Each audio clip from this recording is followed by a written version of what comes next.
And when she voted and came back to me, I thank God I was born an American. Today I saw 9 jurors sitting under my voice, 15 jurors sitting under my voice, 9 of them returning a verdict of not guilty against a powerful government that wanted to be destroyed. That day, I thank God I was born an American. Thank you. So, gentlemen, thank you very much. We'll stop right there. Thank you. Thank you. So we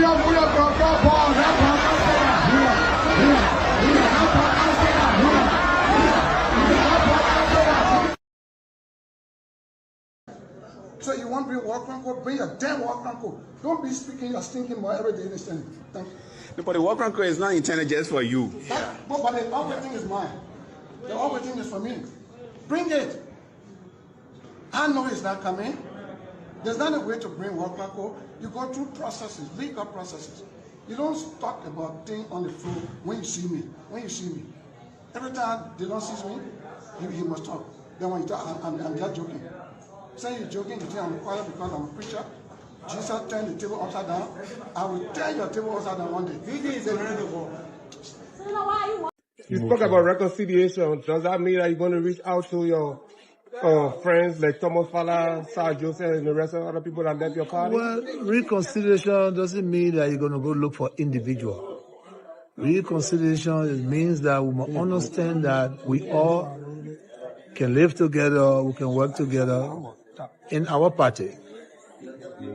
So reconciliation in our party, it got nothing to do with other people's party. Those that we're reconciling is the people that have issues in our party. Because if we reconcile our own party, then we can foster reconciliation somewhere else. Well, today you enter your convention here in the USA. What's your impression so far? What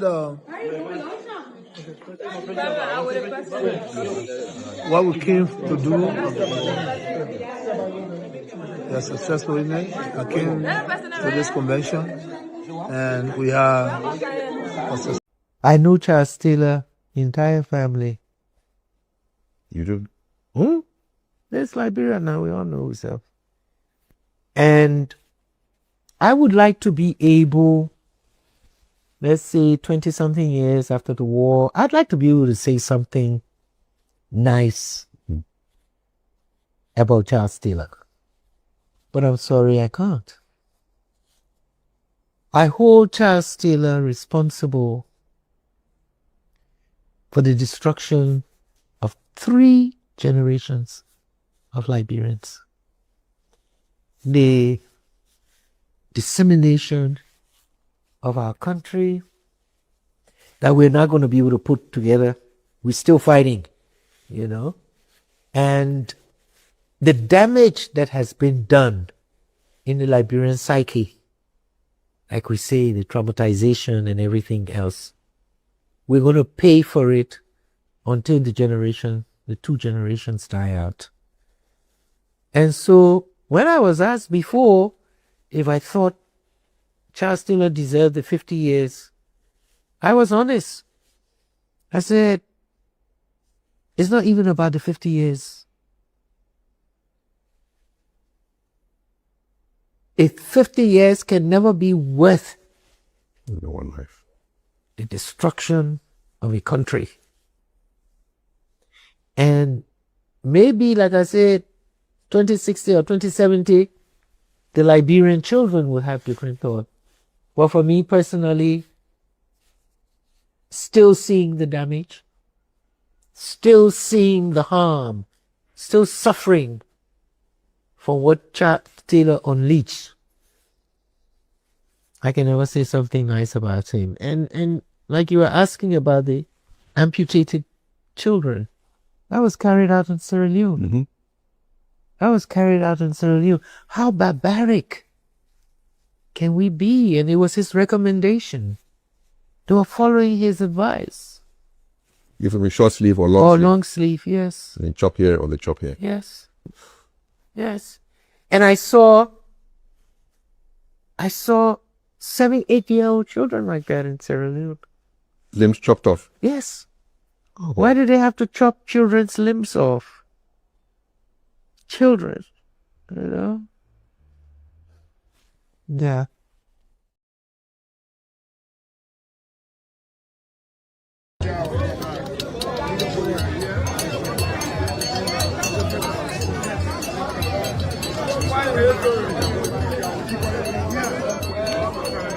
The citizen of district number 9, naturally, appreciated what we rehabilitated and going for development to say. But they are saying they needed some more cover to complete the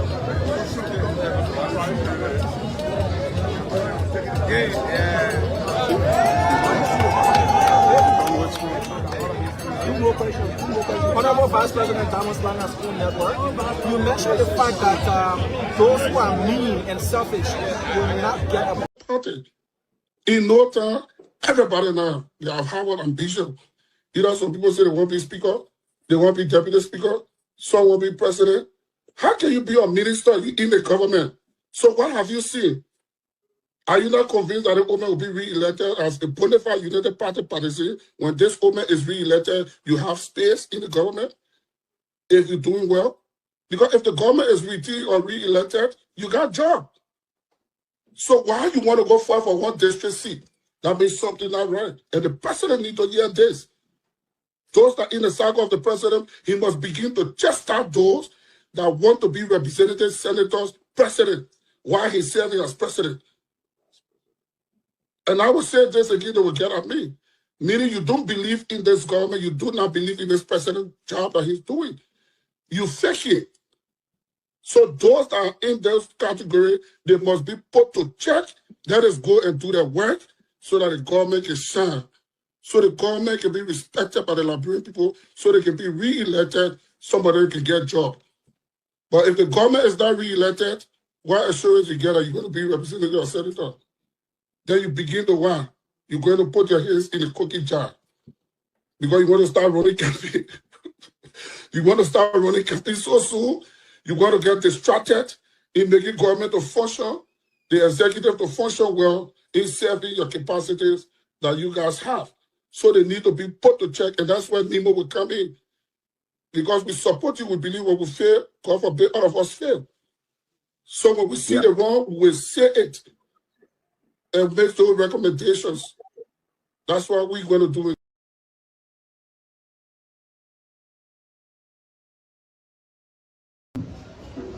That's why any child member who go on the radio and say anything about me, I will not say anything to him.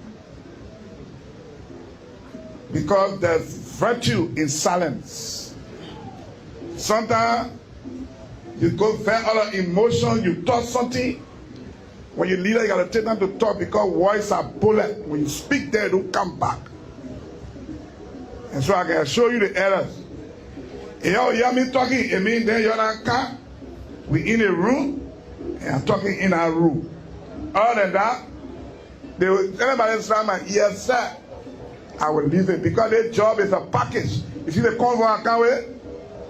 And the good thing inside. You know the bad thing inside, they will cause you, they will cause your man, they will do. So it's a package and you enjoying the convoy too, you taking the man too, everything going together. You gotta be managing it. Well, it is irrelevant to the livelihood of Liberians. What do you have to say? They said they what? I said that upon receiving the award, many opposition leaders in the country say that the award doesn't mean well for Liberians. It has no effect on the livelihood of Liberians. I just wanted for you to repeat the word opposition. What do you expect of them? Thank you, Mr. President. The court will go to the courthouse on that day. Oh, the day they take on the court, the President Boyka believe that a CDC headquarters you're moving to, or you are recording, or you're moving to go arrest for Natikofa, you're making a mistake. He himself will not sit down rehab. I can tell you that for sure. He himself will never sit down rehab. I've been playing with you, Jesus. I'm telling you why I know you do. Boyka, I want you to look in my face. This is a Carlos Gray of 2005 and 2011.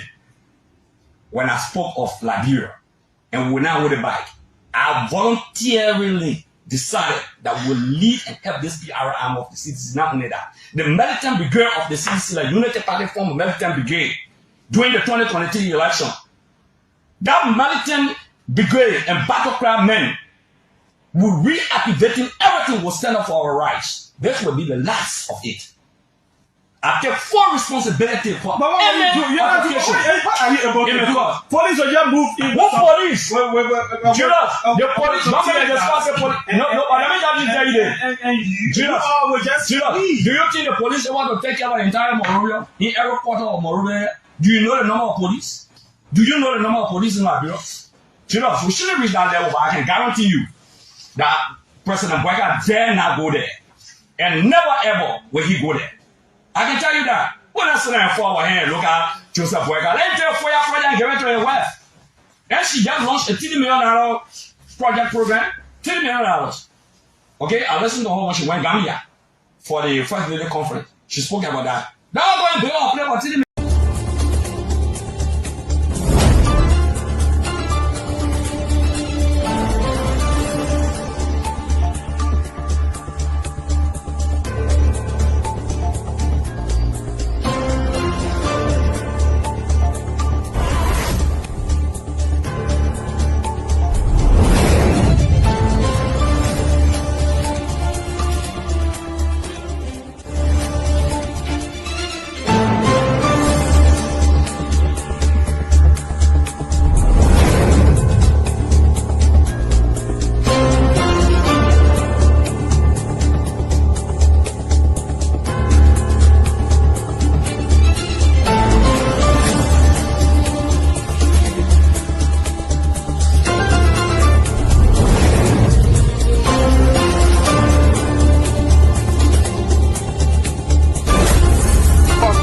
Disappointment. Now the vice president often tell me since he got a seat as vice president, how many persons have I recommended in this government to serve in the government as presidential appointee? 0. Every appointment in Nima County was done by him. He and I would discuss something as a brother. To implement it, you will bypass me and do different things. I better keep it. I don't talk on it. Now you need to see us. The thing we saw, it frustrates us. So why can't you lie? Why can't you steal? Why can't you allow the citizens to be? You see, we just tell you that why we voted you. But you fool us, you screw us, you use us and later on abuse us. So why? The government makes you lie. Why? But that's the question that we ask. The good person in our whole United Party, that President Boyka. You want to say that again? The only person that appreciate good among all the United Party for that President Boyka. The rest are ungrateful. The right, they use you and dumb you. But President Boyka, if all of them were thinking the President Boyka and behaving the President Boyka, United Party will have another chance in 2029. Just for now, they do not regard people that help them.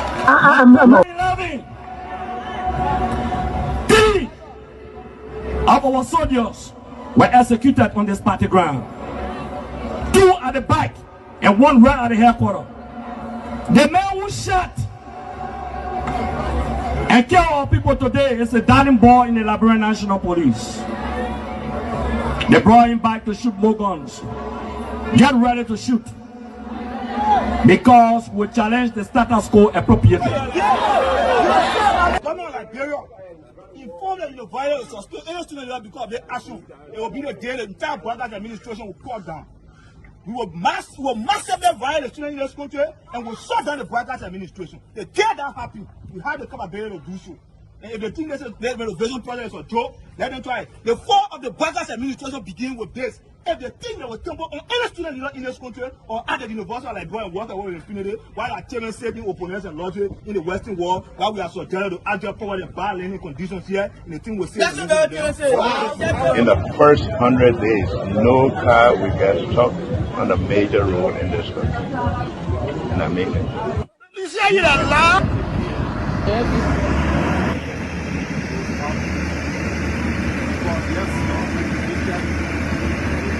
It's going down. First floor. There you have it. That led to decades of war still run deep. But so too does the longing for reconciliation. A reconciliation defined not by political bargaining or by an artificial balance of power, by tribe, region, religion, or ethnicity, but by the equality of opportunity and a better future for all Liberians. Boga can lie, the government, all the ministers in the government, they can lie. They don't put all hustle, they put hustle, they lie. Everything they say, they never say the truth. Today, the supporters of His Excellency Joseph Boakai presents him as a poor man from Lofa, and I said that he will understand the plight of the poor people. Fellow Liberians, do not be fooled. First President Boakai is not poor like you, not even as me.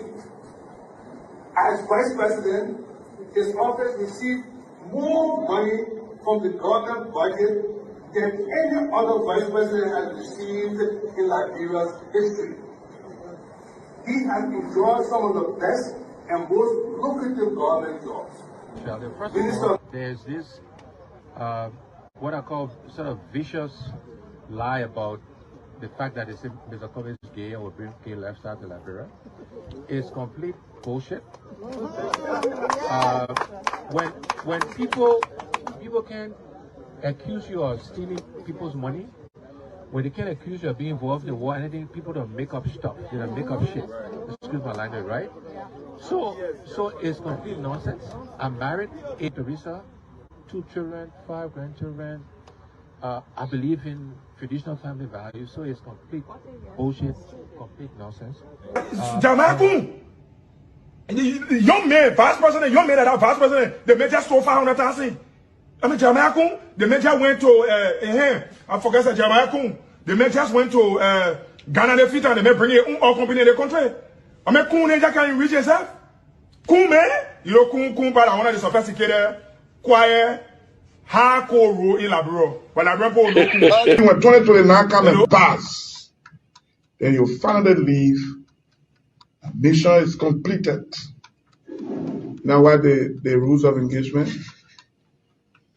When the war ended, the guy said, the captain, the commander said,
disappointment. Now the vice president often tell me, since he got a seat as vice president, how many persons have I recommended in this government to serve in the government as presidential appointee? 0. Every appointment in Nima County was done by him. He and I would discuss something as a brother. To implement it, you will bypass me and do different things. I don't talk on it. Now you need to see us. The thing we saw, it frustrate us. So why can't you lie? Why can't you steal? Why can't you allow the citizens to be? You see, we just tell you that why we vote tell you. But you fool us, you screw us, you use us and later on abuse us. So why? The government should lie. Why? But that's the question that we ask. A good person in our whole United Party that President Boakai. You want to say that again? The only person that appreciate good among all the United Party for that President Boakai. The rest are ungrateful. The right, they use you and dumb you. But President Boakai, if all of them were thinking the President Boakai and behaving the President Boakai, United Party will have another chance in 2029. Just for now, they don't have. They do not regard people that help them. I'm not. Of our soldiers were executed on this party ground. 2 at the back and 1 right at the headquarters. The man who shot and killed our people today is a Dahn boy in the Liberia National Police. They brought him back to shoot more guns. Get ready to shoot. Because we challenge the status quo appropriately. Inform that the violence or any student because of the action, it will be the day the entire Brothers administration will cut down. We will massively violate the students in this country and we'll shut down the Brothers administration. The day that happens, we have the capability to do so. And if they think this is the renovation project is a joke, let them try it. The fall of the Brothers administration begins with this. If they think they will tumble on any student in this country or at the university like Garguah and walk away with impunity, while our children saving opponents and logic in the Western world, while we are subjected to actual power and bad learning conditions here, and the thing will say. In the first 100 days, no car will get stuck on a major road in this country. And I mean it. You say you're alive?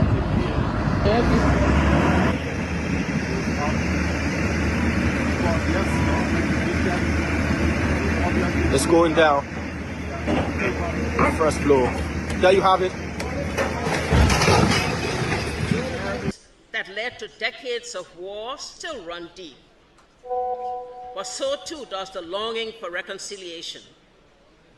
A reconciliation defined not by political bargaining or by an artificial balance of power by tribe, region, religion, or ethnicity, but by the equality of opportunity and a better future for all Liberians.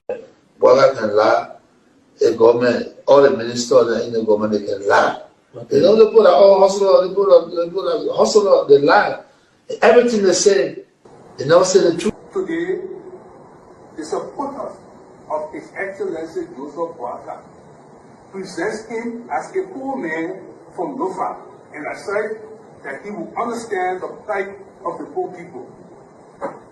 Fellow Liberians, do not be fooled. First President Boakai is not poor like you, not even as me. As Vice President, his office received more money from the government budget than any other Vice President has received in Liberia's history. He has enjoyed some of the best and most lucrative government jobs. First of all, there's this, what I call sort of vicious lie about the fact that Mr. Pewee is gay or bring gay lifestyle to Liberia. It's complete bullshit. When people can accuse you of stealing people's money, when they can accuse you of being involved in the war, anything, people don't make up stuff. They don't make up shit. Excuse my language, right? So it's complete nonsense. I'm married, 8 Teresa, 2 children, 5 grandchildren. I believe in traditional family values, so it's complete bullshit, complete nonsense. Jamaku, young man, vice president, young man that are vice president, the major so 500,000. I mean, Jamaku, the major went to I forgot that Jamaku. The majors went to Ghana, the fit, and they may bring it all company in the country. I mean, Kun can reach yourself. Kun man, you know, Kun, but I want to sophisticated, quiet, hardcore rule in Liberia. But Liberia, when 2029 come and pass, then you finally leave. Mission is completed. Now, what the rules of engagement? When the war ended, the guy said, the captain, the commander said, mission complete. There wounded outfits, all men on board. Everywhere there is no school, I will put school. And everywhere there is school and school in bad condition, I will renovate it. I told them, towns and villages, everywhere you will have lights in a town for children to play and people to see. I told them, every town will have safe drinking water. If Charles Taylor is the problem, he will be out of here in the twinkle of an eye. And I say, let well-meaning Liberians come home If we respect this constitution, a government formed in Accra is a violation of Article 1 of the Constitution. Let them come home. Let that government be formed in Monrovia. The government that capital road, small that road, B road, all kinds of people in the place. I think the reason Joseph Boakai will not do much because the old man, the papa is suffering. The papa loves the country, but he can't make it. The criminal there around him, they sophisticated than him. They are sophisticated criminals, so they can't make it. Your league Costa, God know how to pay people. It's just simple. Costa that accused everybody here but himself. Everybody, Joe, we join, we accuse Joe, he killed Joseph Boakai. Boakai still living. Joe, when I go, no, you leave my brother. He made me senator. He almost made Joseph Boakai president until he screwed up. We gave God the glory. Yeah. Well, Boakai, when he screwed, he said, oh, we don't want to make sure we fought for him to be reconciled with the president. And then the people who fought for him. Look, Yoli Costa, you come. And Costa, on a podcast, he said, they don't been calling me. Okay. The time you were calling me for me to carry the president, Boakai did I put it on?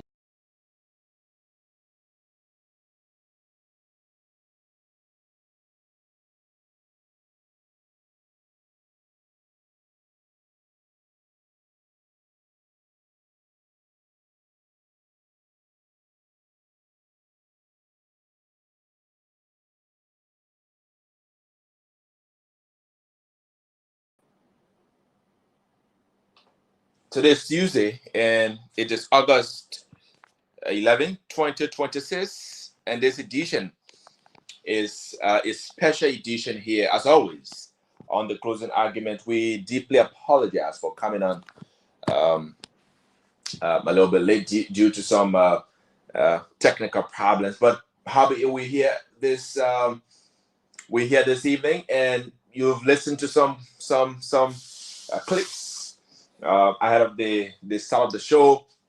And I'm Anthony Dahn. It's always good to be here where we come on the closing argument to talk about issues that matter most to our country's growth and development. Today, like I said, is a special edition, and we're going to be having Councilman. I'm trying to get his portfolio and his name right here for you. But Mr. Jerome Gayman is expected to be here in a jiffy. Likewise, Mr. Sylvester Pewee, Mr. Reverend Henry, Peabody, Chief St. Tomalin, George, Mr. Nagbe, Telvi, and the rest of the other panelists are expected to be here subsequently. But how be it, like I said, we are going to be here this evening. There are too many trending national issues in the country, and they need attention. They need time, they need space for discussion. And I trust us, on this show tonight, we're going to be discussing these issues lengthily and expeditiously. Today, President Boakai has suspended from his duties as the, human resource officer and a police officer working in the employ of Liberia National Police, Deputy Commissioner of Police Fitzgerald T.S. Biago, who formerly served as the officer in charge, acting officer in charge of the Liberia Drug Enforcement Agency, the LDA, who somehow allegation has been leveled against him, revealing his alleged connection, reported connection to drug traffickers in the country. And just yesterday evening, that's roughly about 24 hours ago, or 22 hours ago, something, we posted on the closing argument page after receiving, credible information from within the Ministry of Justice that the report had been submitted to the president for onward action. And in our report, we said the facts submitted from the report substantiated claims reported by activist Martin K.N. Cully against the former officer in charge of the Liberia Drug Enforcement Agency, Fitzgerald T.S. Biago, who also served in the same vein as the human resource director at the LMP. He was serving simultaneously at the LGA and the LMP. But so tonight we have on the show Reverend James D. Barkley, MS and MSW. He is the former vice president for, I'm trying to get it correct, Painesville Board of Education. He's the former secretary, Fellowship of Churches of Atlantic City and vicinity. He's a council member of the Pennsylvania City Council. He's the first vice president of the ULAA Board of Directors. And today he's going to be on here on the closing argument discussing the responsibility of civil society, its role in finding solutions to Liberia's problem. We also on, and we've been really on several media platforms. Like I said, Mr. Jerome Gayman is going to come on very shortly. Mr. Sylvester Pewee is also going to be coming on very shortly. Likewise, other panelists. But tonight, after our guest is gone, we're going to be discussing lengthily these critical national issues. One of our newest panelists, Mrs. Yasa and Lavila. I hope I got her name correctly. Man Yasa is the newest panelist on the show, and she was here last night. She was very, very critical. She was very, very straightforward to issues that are relevant to your listening audience. And today, like I said, before we bring on our other panelists and the guests subsequently, last night it was fascinating. And just today, the president has taken decisive step. And one thing I want us to get very correctly is changing the people who work in certain areas does not change how the area runs, quote unquote. Changing how, leadership in certain government agencies or entities operate does not in any way or any form change how the system, interact. Removing and replacing, suspending, and dismissing individuals from certain positions in government does not change the fact that the system needs reformation, that the system needs to be, reshuffled, that the system needs an upgrade. Since President Bwakai took office, if I'm correct, the very first person that was appointed as the boss of the LDA had been former Major General, in fact, former Lieutenant General, Ibrahim Kromah. He was appointed along with Al Hassan Fadiga, who's also one of the strongest supporters of the Unity Party. He was appointed along as Unit 704, a position that currently is being investigated under the National Security Council, Patrick Komazu, upheld. President Bwakai, after an internal conflict, suspended the leadership of the LDA that was being headed by not Fitzgerald, but Abraham Kromah and Fadiga. Since they were suspended, the president then appointed to heighten their place after quote-unquote recommendation from the Inspector General of the Liberia National Police, Colonel Gregory O.W. Coleman, Fitzgerald T.S. Biago, and the Stappe of the NSA, and Patrick Komazu of the LMP, who also served was also serving as the country commander of the LMP in Margibi County. And when these, strong men came to the LDA, they came with high-level reform. Quote unquote, started to dismantle, the smaller cartel, the smaller operators, the smaller distributors in the counties.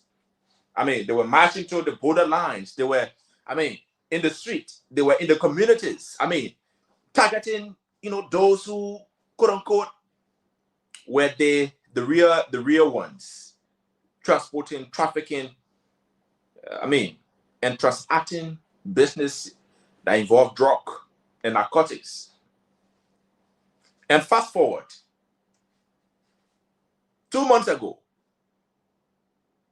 19 million worth of narcotics were seized at the Rabat International Airport. 19 million worth of narcotics were seized. And it draws so much controversy in the country. It drew so much controversy in the country. From civil society organizations, from opposition, from political pundits. There were questions lingering in the atmosphere. How did the drug enter the country in the first place that it was on its way to London? How did the drug pass through the border or wherever it passed through to enter Liberia? These were critical questions coming in.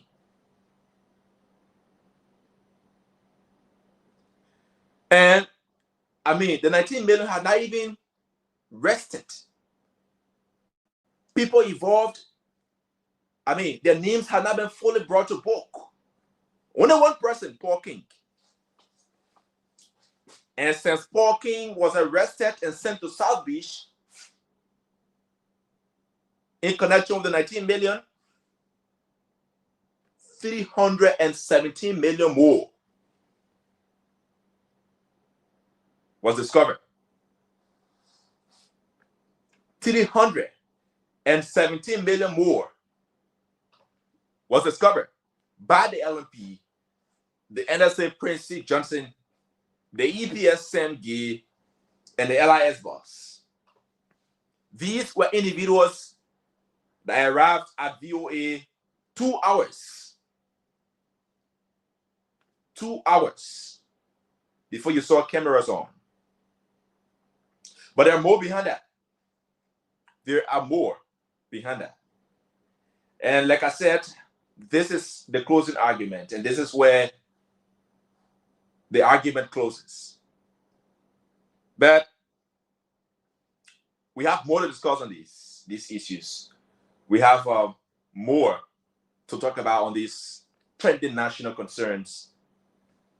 And we just hope that our panelists are here to catch the show running. But the president, after appointing an 18 scope of officials to head the LDA to the recommendations, quote unquote, from the RG of the LNP and the boss of the EPS, the president had, removed everyone he appointed in the acting positions, including the Ernest Tappe, the Fitzgerald T.S. Biago, the Patrick Komazu. He has removed them.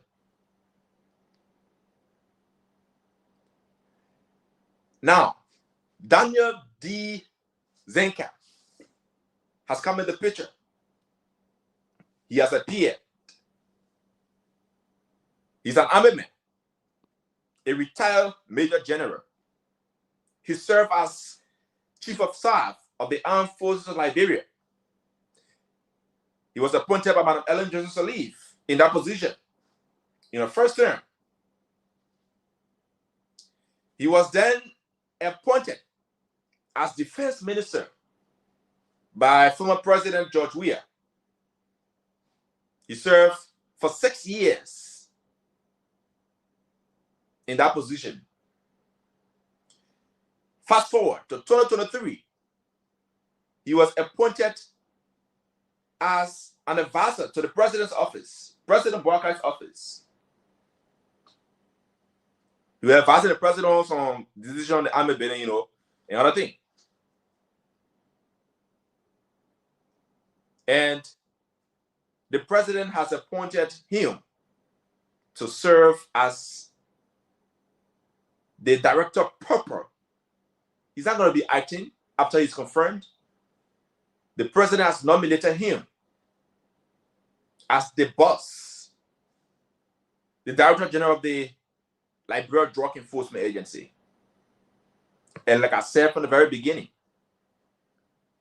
it is not about whether you appoint, dismiss, rearrange individuals at certain areas.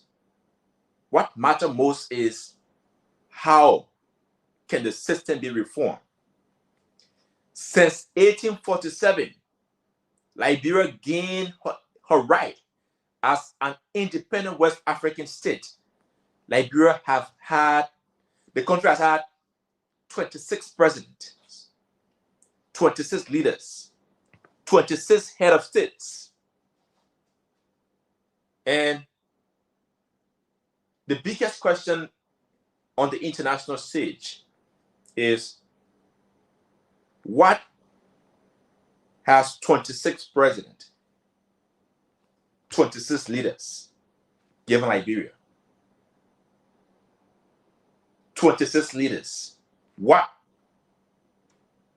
have they brought to Liberia? What kind of change have they created? I mean, what kind of atmosphere of infrastructure development?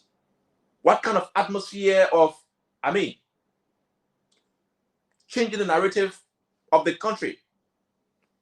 Growing the economy. It has been the same. Time in, time out. It has been the same. Because the people who you are electing are not the problem. 100%. They are not the problem. 100%. The system is the problem.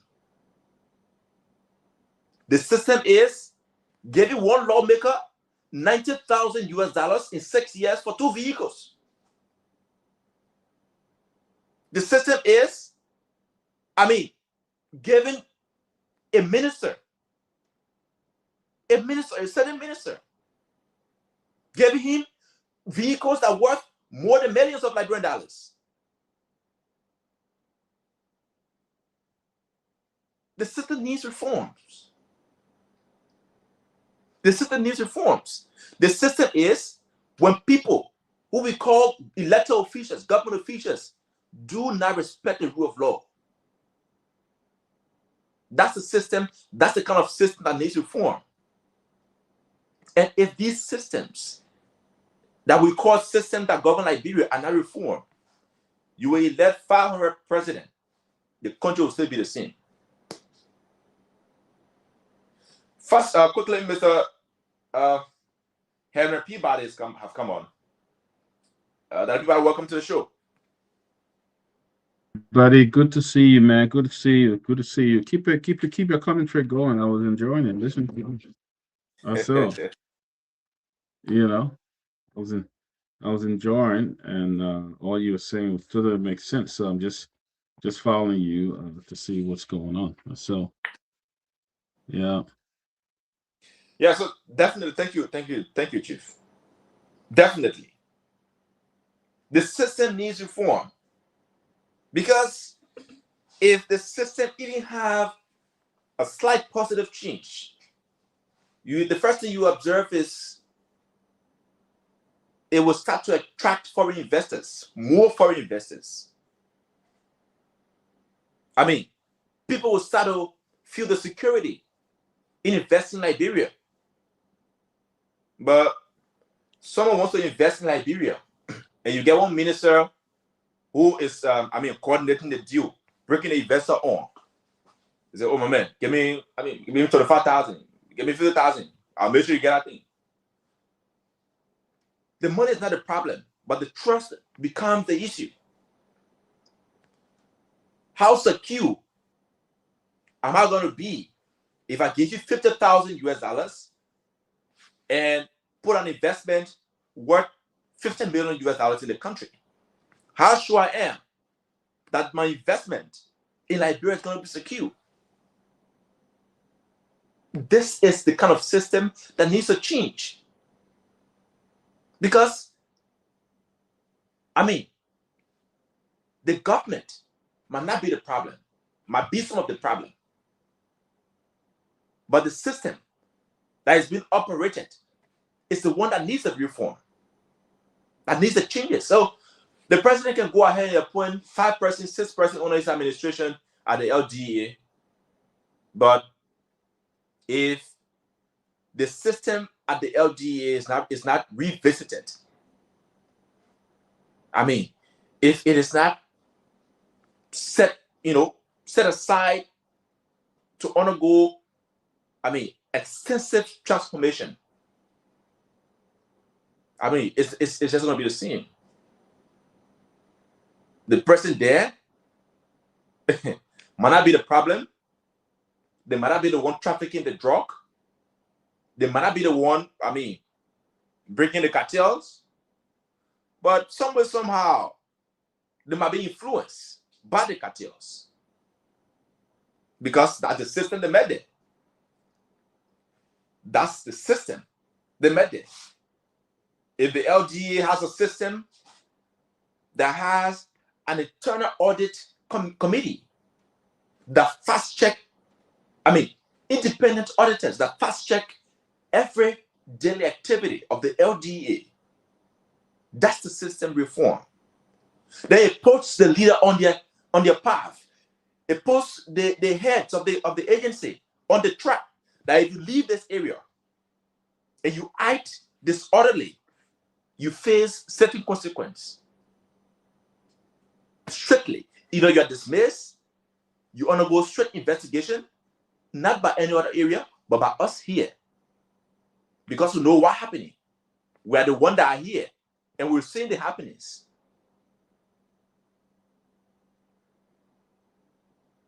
But again, what I wanted the president for his appointment today. We mentioned that yesterday on the closing argument. We told you, our audience, that the president had received the report from the Justice Minister Councilor also at Tueday on last night.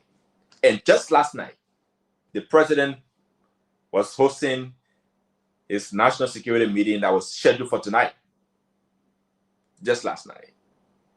And we also said on the show, we posted that the claims by Martin has been substantiated. The Justice Minister might not want to come up and say, "Oh, Fitzgerald definitely received the pickup from George Lee Harris. Fitzgerald was given money. Fitzgerald was given subsidies." But that's justified. That's just what happened. And you cannot fight it. You cannot fight it. Because, it is clear. It is clear as crystal. And this should be a caution to Daniel D. Zekan, an experienced retired general who understands security protocols. This should be a caution to him that if it had been Fitzgerald T.S. Biago, it could be him. But it would not be him if only he tries to change the system for the positive. And Precious, she also served in the LDA, was also appointed as the Unit 704 for that very agency. She was also appointed. She has been serving the LDA when it was DA. Fast forward to LDA. I mean, she has been very diligent. And there was some controversy that even erupted when the president appointed Patrick Kumazu in that position. I mean, there were too many controversy that she was even qualified to serve in that position, but how be it? When that's not your time, that's not your time. When it's your time, it is definitely your time.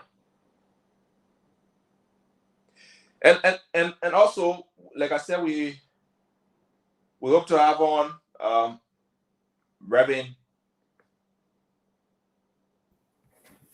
I'm trying to get him here. Is he still in the back? Is he still in the back? It's not. Okay. He should be coming on. All right. Today at the Arrest Agenda for Inclusive Development activity at the Monrovia City Hall, one thing that was captured is a statement from the Liberia Water and Sewer Corporation boss, Mohammed Ali. And that statement has brought up public dispute, different conversations about whether he's saying the fight or not. The boss have said the supply of in the simplest form, the supply of water have increased from 5% to 9% under his administration. But the biggest question is, people, let's talk about Monrovia firstly. Are people in Monrovia receiving water? Are people in Liberia getting access to water? Is a statement truly true? But that's the discussion for later tonight. We have people out there. We have Councilman Reverend James D. Barkley. Okay. So he's coming on now. So once he come on, we will. Great to see Reverend Barkley. It's an honor to have him here. Actually, you were giving us some of the happening in Liberia. Just before we go on, the other guys will be joining us. Mr. Gayman is away. He'll be back tomorrow. Sylvester will be coming as well shortly and Tomalin. And Miss Lavla is in the back. So let me bring her on. It's good to see you, Miss Lavla. Anthony, just give her like 1 or 2 minute gist of what happened in Liberia, and then we will get into the show. Yeah, definitely. And like I said, the LWSC is going to be a topic for later tonight. But most importantly, the GSC has uncovered major accountability gaps in 33.5 million Starpy Agriculture Project funds. 33.5 million Starpy Agriculture funds. And it falls directly under the Ministry of Agriculture.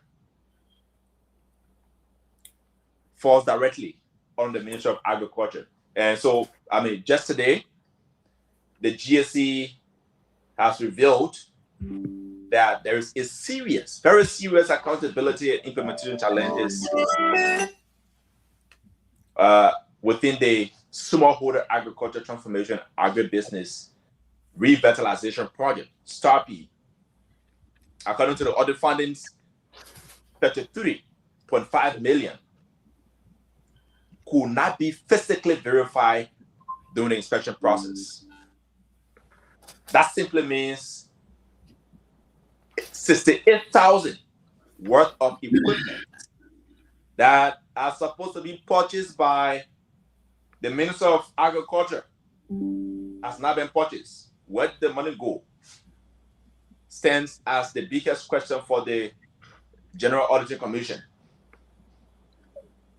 That's that money or that equipment that's supposed to be purchased is supposed to be benefiting squarely the STARPY project that's operating across the country, that's supporting smallholder farmers.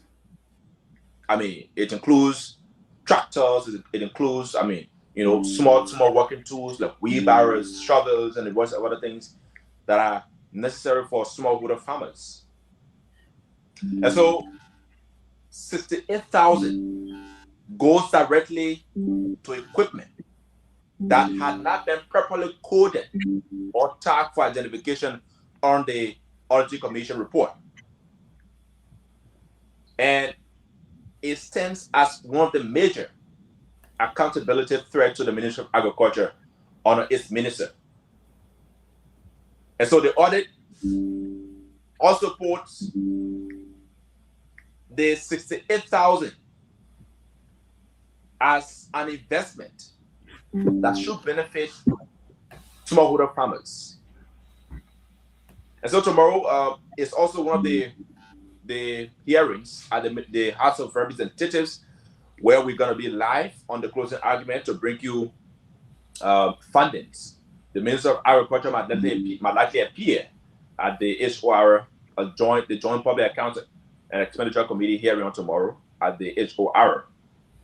And he should be providing explanations as to where and why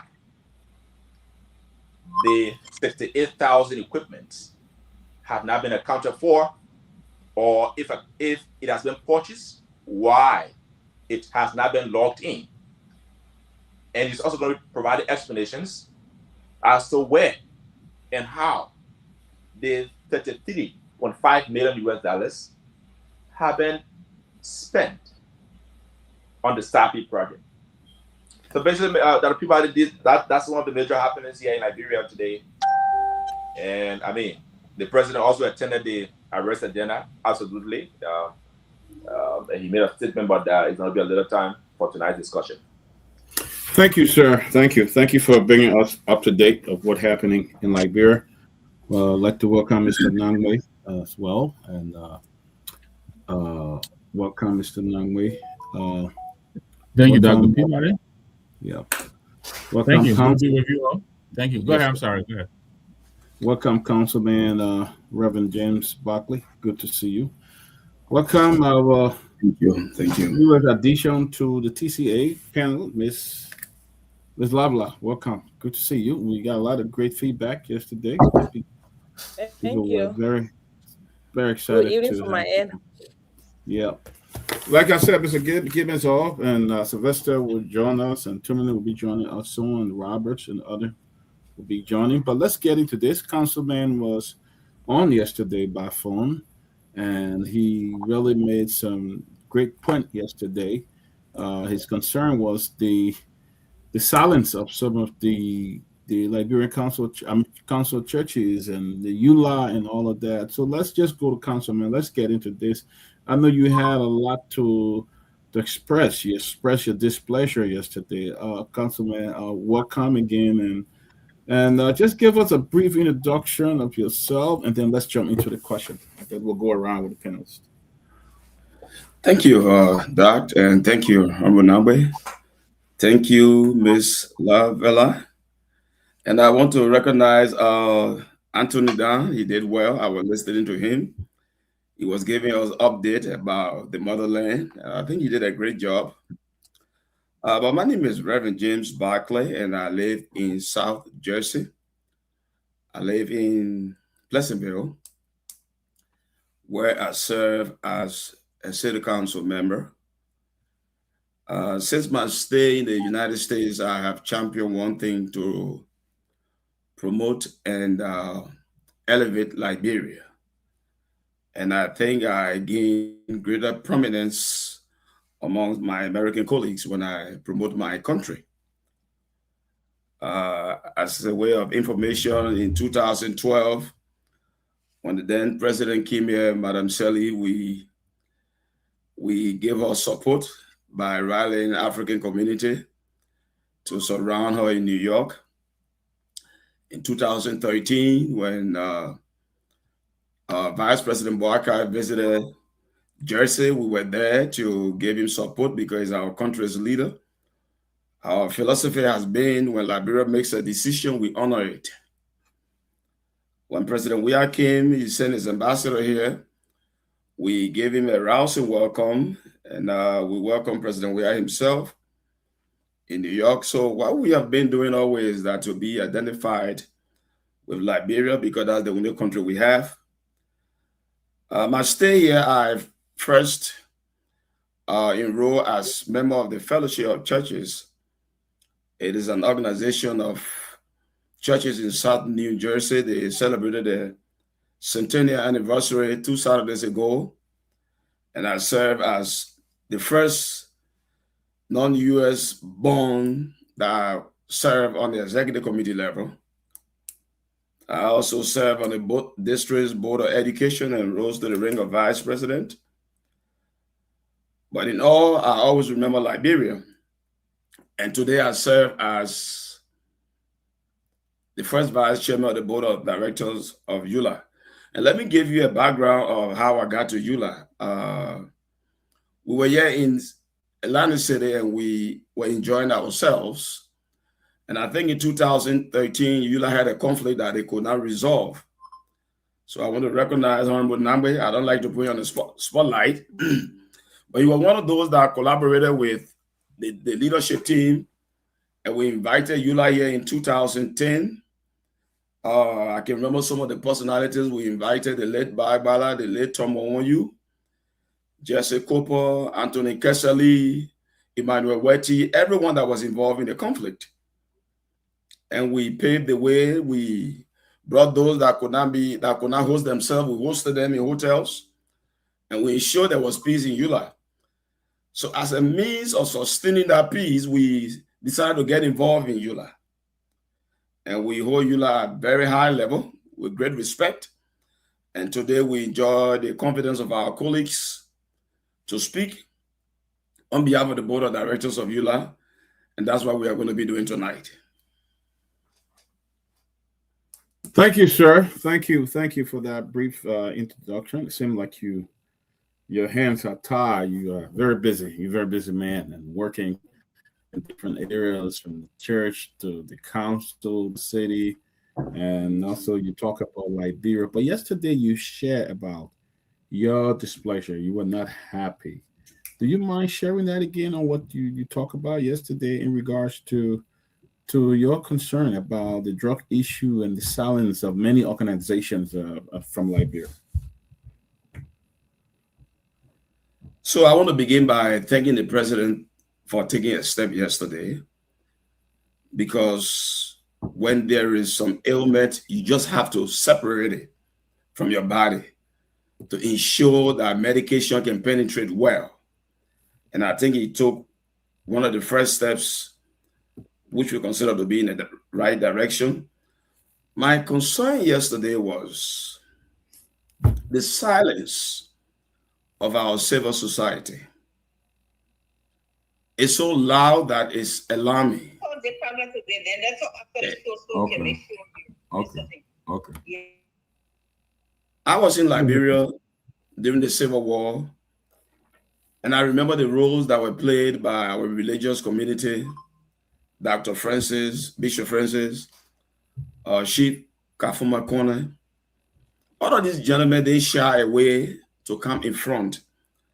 I remember when it was time for Ulimo to cross over and come and give us help in Monrovia, Dr. Francis, Bishop Francis stepped forward.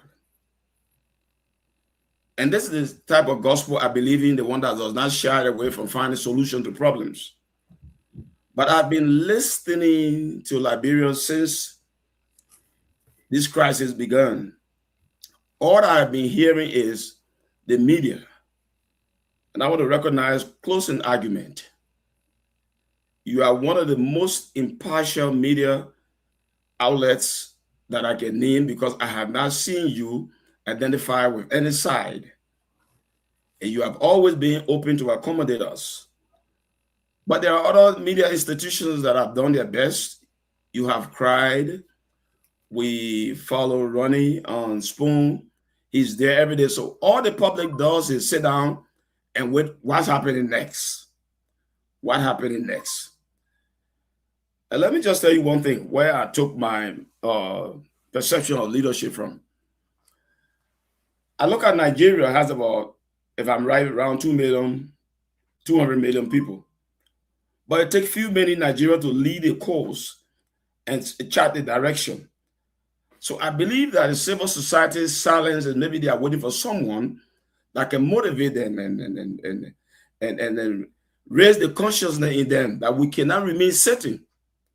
But the silence is so deafening that tonight I'm here to appeal to our civil society and various Liberian organizations that we have a role to play, and our role is to help the president to help Liberians.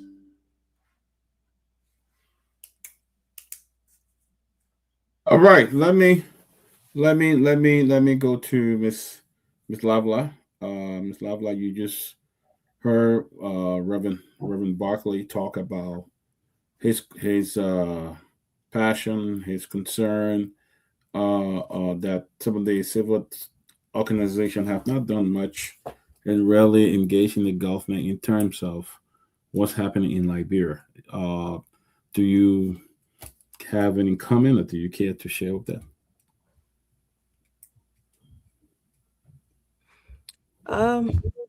So thank you so much, Reverend Barkley, and welcome. Thanks for taking up the time of your busy schedule to, come on and raise up these concerns. I think the concerns are legit.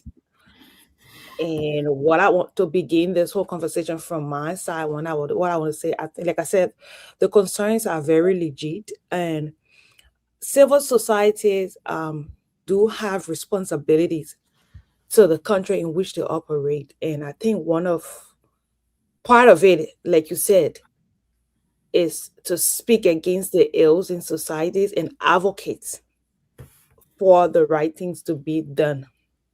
But I want to agree with you at some point when you said the civil societies have been quiet.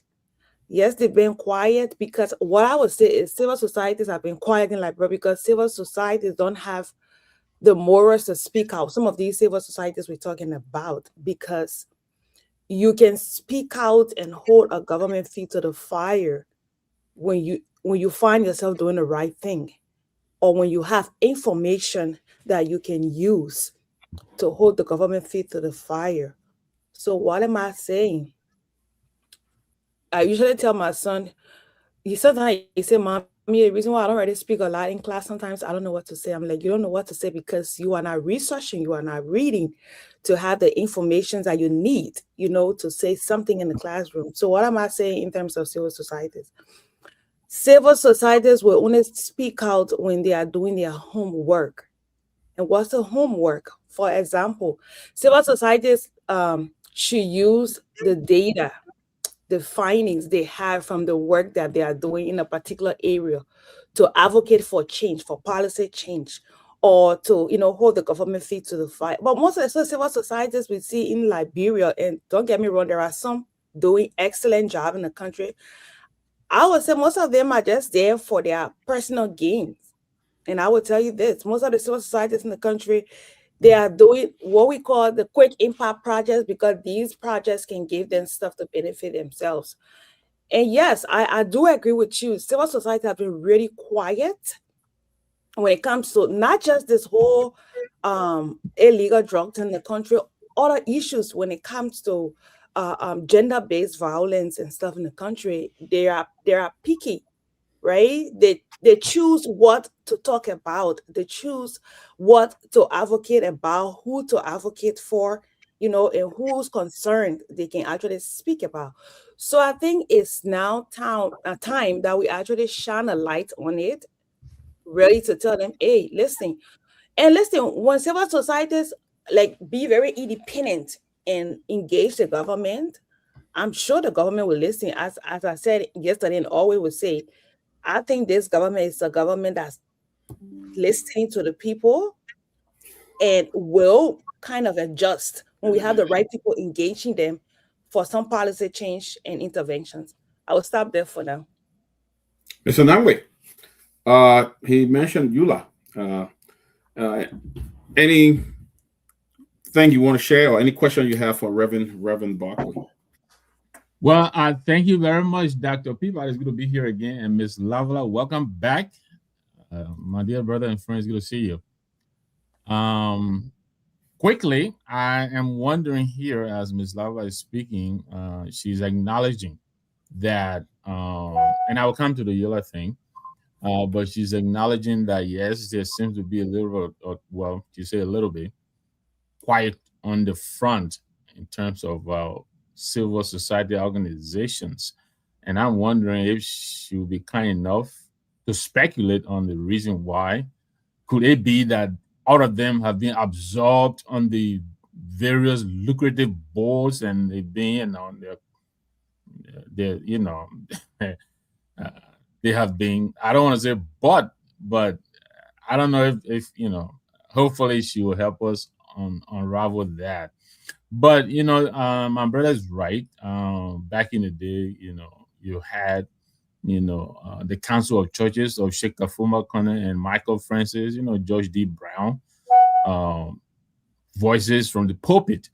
Then you had the press club of the Press Union of Liberia. I know that's where people like Gary Matthews and others went to give their policy statement, you know, and make, you know, suggestions to government.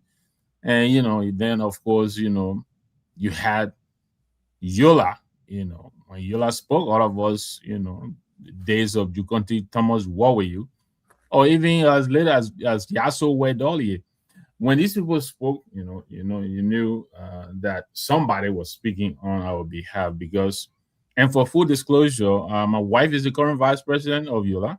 I was the campaign chair for this current president. I elected him, helped elect him. But ever since tendered my resignation, since November 4th, I walked away for several reasons, among which he's enumerating. I just believe that the union could do a lot more good than it is doing now. We are not opposition to the government. In many ways, they're not. We're partners with the government. But notwithstanding, we are an advocacy organization. That is what I try to push throughout my time with the union. I believe that there were times that the government needed to be commended whenever it was necessary.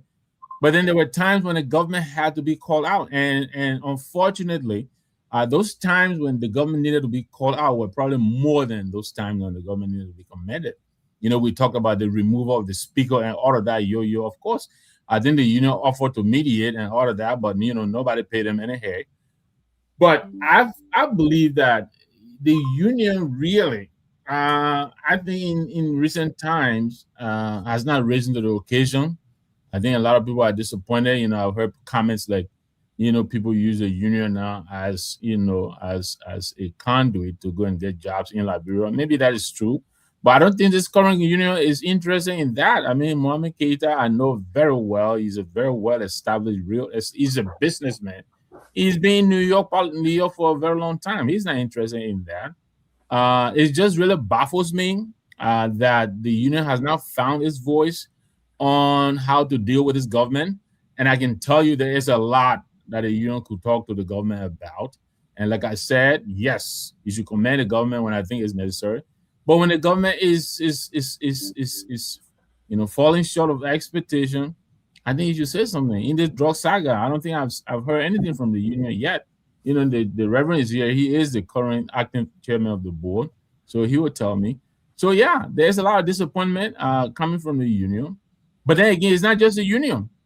All of civil society organizations. I mean, my friend Samuel Reeves, my classmate from the William V.S. Totma High School, I know Samuel Reeves very well. He tried several times. When the president bought the car and all of that, he made something, but apparently he was checkmated. And ever since then, we don't hear from the church leaders. We don't hear from civil society organization. I think I heard the press union finally found its mojo to get rightfully indignant when they were accused of taking money. I think they gave the government 72 hours. That was last week, so I don't know whether 72 hours have not expired. You know, so you really wonder what is happening. All of these voices of reason that have been in the society to talk, you know, the voice of the voiceless, and most of these organizations are silent, and it is troubling. Because whether we like it or not, our silence tomorrow will be interpreted as complacency, and all of us will be judged by history. All of us, nobody will be exonerated. And in these fights, there is no neutrality. You can't stand in the middle of the road. You are either with the oppressed or you are with the oppressor. There is no midway. So I thank the Reverend for coming tonight. I know there's a lot we'll talk about. I'm very happy he's here. He and I, we talk a lot. I understand exactly his frustrations, and we share many ways we intersect. And so I can understand why he's here tonight. So I'll give him the floor. Let him go ahead and speak his mind again. Yeah, Reverend, one question that comes to mind is especially the Liberian Council of Churches. A lot of critics have said that the churches have become regime pastor. So they are not speaking the truth. They are not holding leaders to the task. They are really more preaching these kind of messages, prosperity messages, on the president. They normally tend to be more active in their preaching and tend to be more committed to the leaders in government and rather proclaiming a message that God have called them to proclaim. They are more on the receiving end, more like getting instant gratification and things like that. He come into the church, he give money. So they really are compromised in terms of sending the message. Will you agree with some of those critics that are saying that? Okay, I don't know if I'm the one that breaking or. Can you hear me? Yeah, I can hear you very well. I think it's from his end. From my end, right? Okay. Yeah. So what was the end of your question? Just go out and come back in whenever you're having problems. I said, do you agree with those? Do you agree with the critics that have called on most of the church leader, accused the church leader of being regime pastors, that they are only leading the organization now, and they are paying their allegiance to the pastor? I mean, to the leaders like the president, vice president, and those in government, based solely on getting instant gratification rather than actually proclaiming the gospel. And that's why we see the church's role in the situation like Liberia these days is very limited. Very limited. Okay, so given my proximity to the pulpit, I love to respond on this issue with evidence. But I want to stop somewhere first. We spoke about the pace of EULA's speaking on these issues. I want to propose to you, if your network can reach an agreement for a EULA hour every week, and I can show you somebody from EULA will come here every week. So let's begin from there, because we have to start from somewhere. This is what I did in EULA. I'm the kind of person who does not ask, how should I drive the car when you give me the steering? I was one of the very first persons in Monrovia when the Civil War came to an end in 1991. When Bishop Dix arrived, I was one of those that formed the choir with C.C. Jordan from Newtown. I had not gone to college. Bishop Dix's interim government was formed. I was assigned at City Hall. I was able to secure grant from United Nations before I started going to college. What I'm trying to say is that I know how to play my end of the field. What I encouraged my colleagues at the National Board of Directors of EULA, and we did effectively, was to pass a bold resolution assigning to ourselves the responsibility to speak on advocacy, which is the core value of EULA. So now the board will not be blaming the president for not speaking. We will be speaking almost anytime, every time we have the opportunity on national issues. This is why I want us to think about it. For EULA will be ready to appear. If your network will be ready to grant us that time, then we can set it aside and we will send you the name of who will be coming on behalf of EULA. Now, when it comes to the churches, before I left Liberia, one of the leaders of the Presbyterian Church at the corner of Broad and Johnson Street. I still have enormous influence there. I'm the leader of the Diaspora Presbyterian. So what I will do is that I'm not going to address this issue now, but I will promise when I come back next time, I will give you an answer. Because I'm going to place a phone call to our moderator. And that moderator will tell me something. And I will come on and we'll discuss. So that's how I want to end the issue about the churches, the religious institutions, because I want to deal with facts. But when it comes to the general silence of the religious community, like my dear sister said, they don't do research. Look, I don't need research to know that drugs flowing up and down. I don't need too many people to tell me. I know the issue of drug is an issue of major concern. Before the government announced that the United States were participating with them, I met my congressman and we had a meeting. And he disclosed to me what they are doing.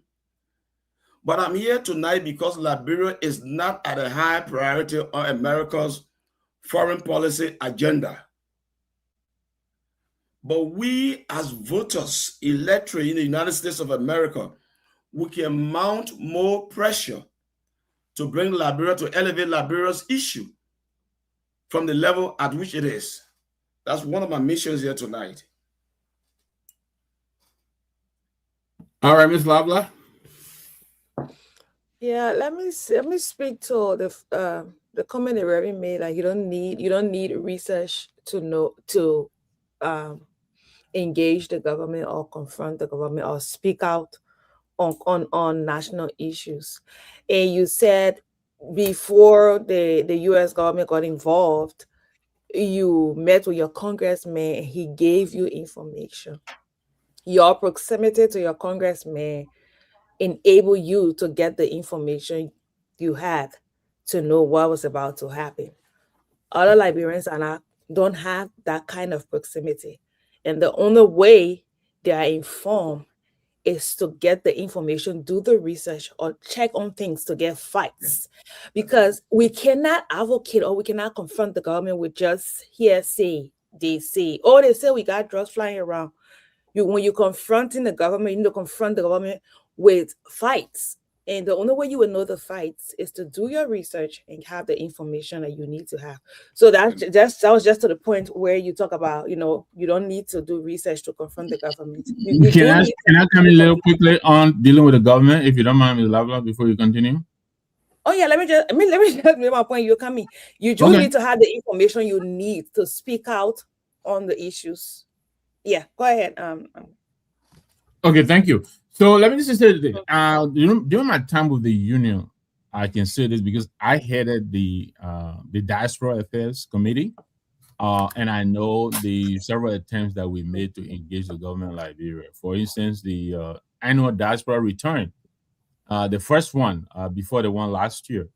There was a committee that was being put together, and a controversy came about because Erasmus, who was working on the committee, decided. Now, you could argue that there was a lot of little underpinnings going on, but what he did was, I am not sure, if the government of Liberia was in that. Well, I have to assume because the president gives Erasmus, who is a deputy minister in the government, out of his support. Erasmus knows Eula politics because he was in Minnesota, so he understands what's happening here. But what they did was this. They went to Dr. Kula, who was in Atlanta, and brought in Emmanuel Wetty, my best friend.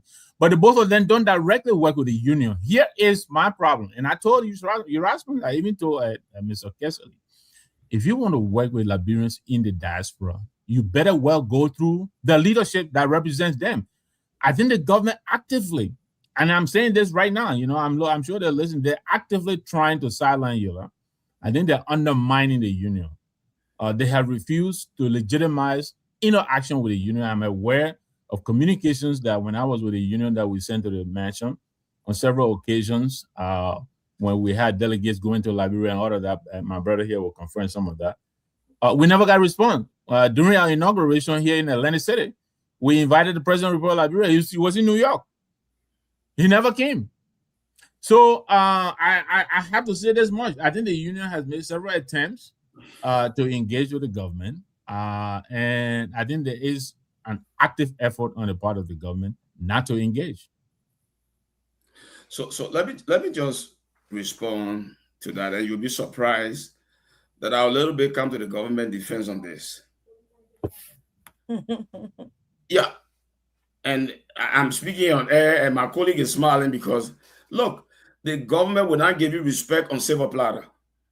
Thank you. I have said this over and over.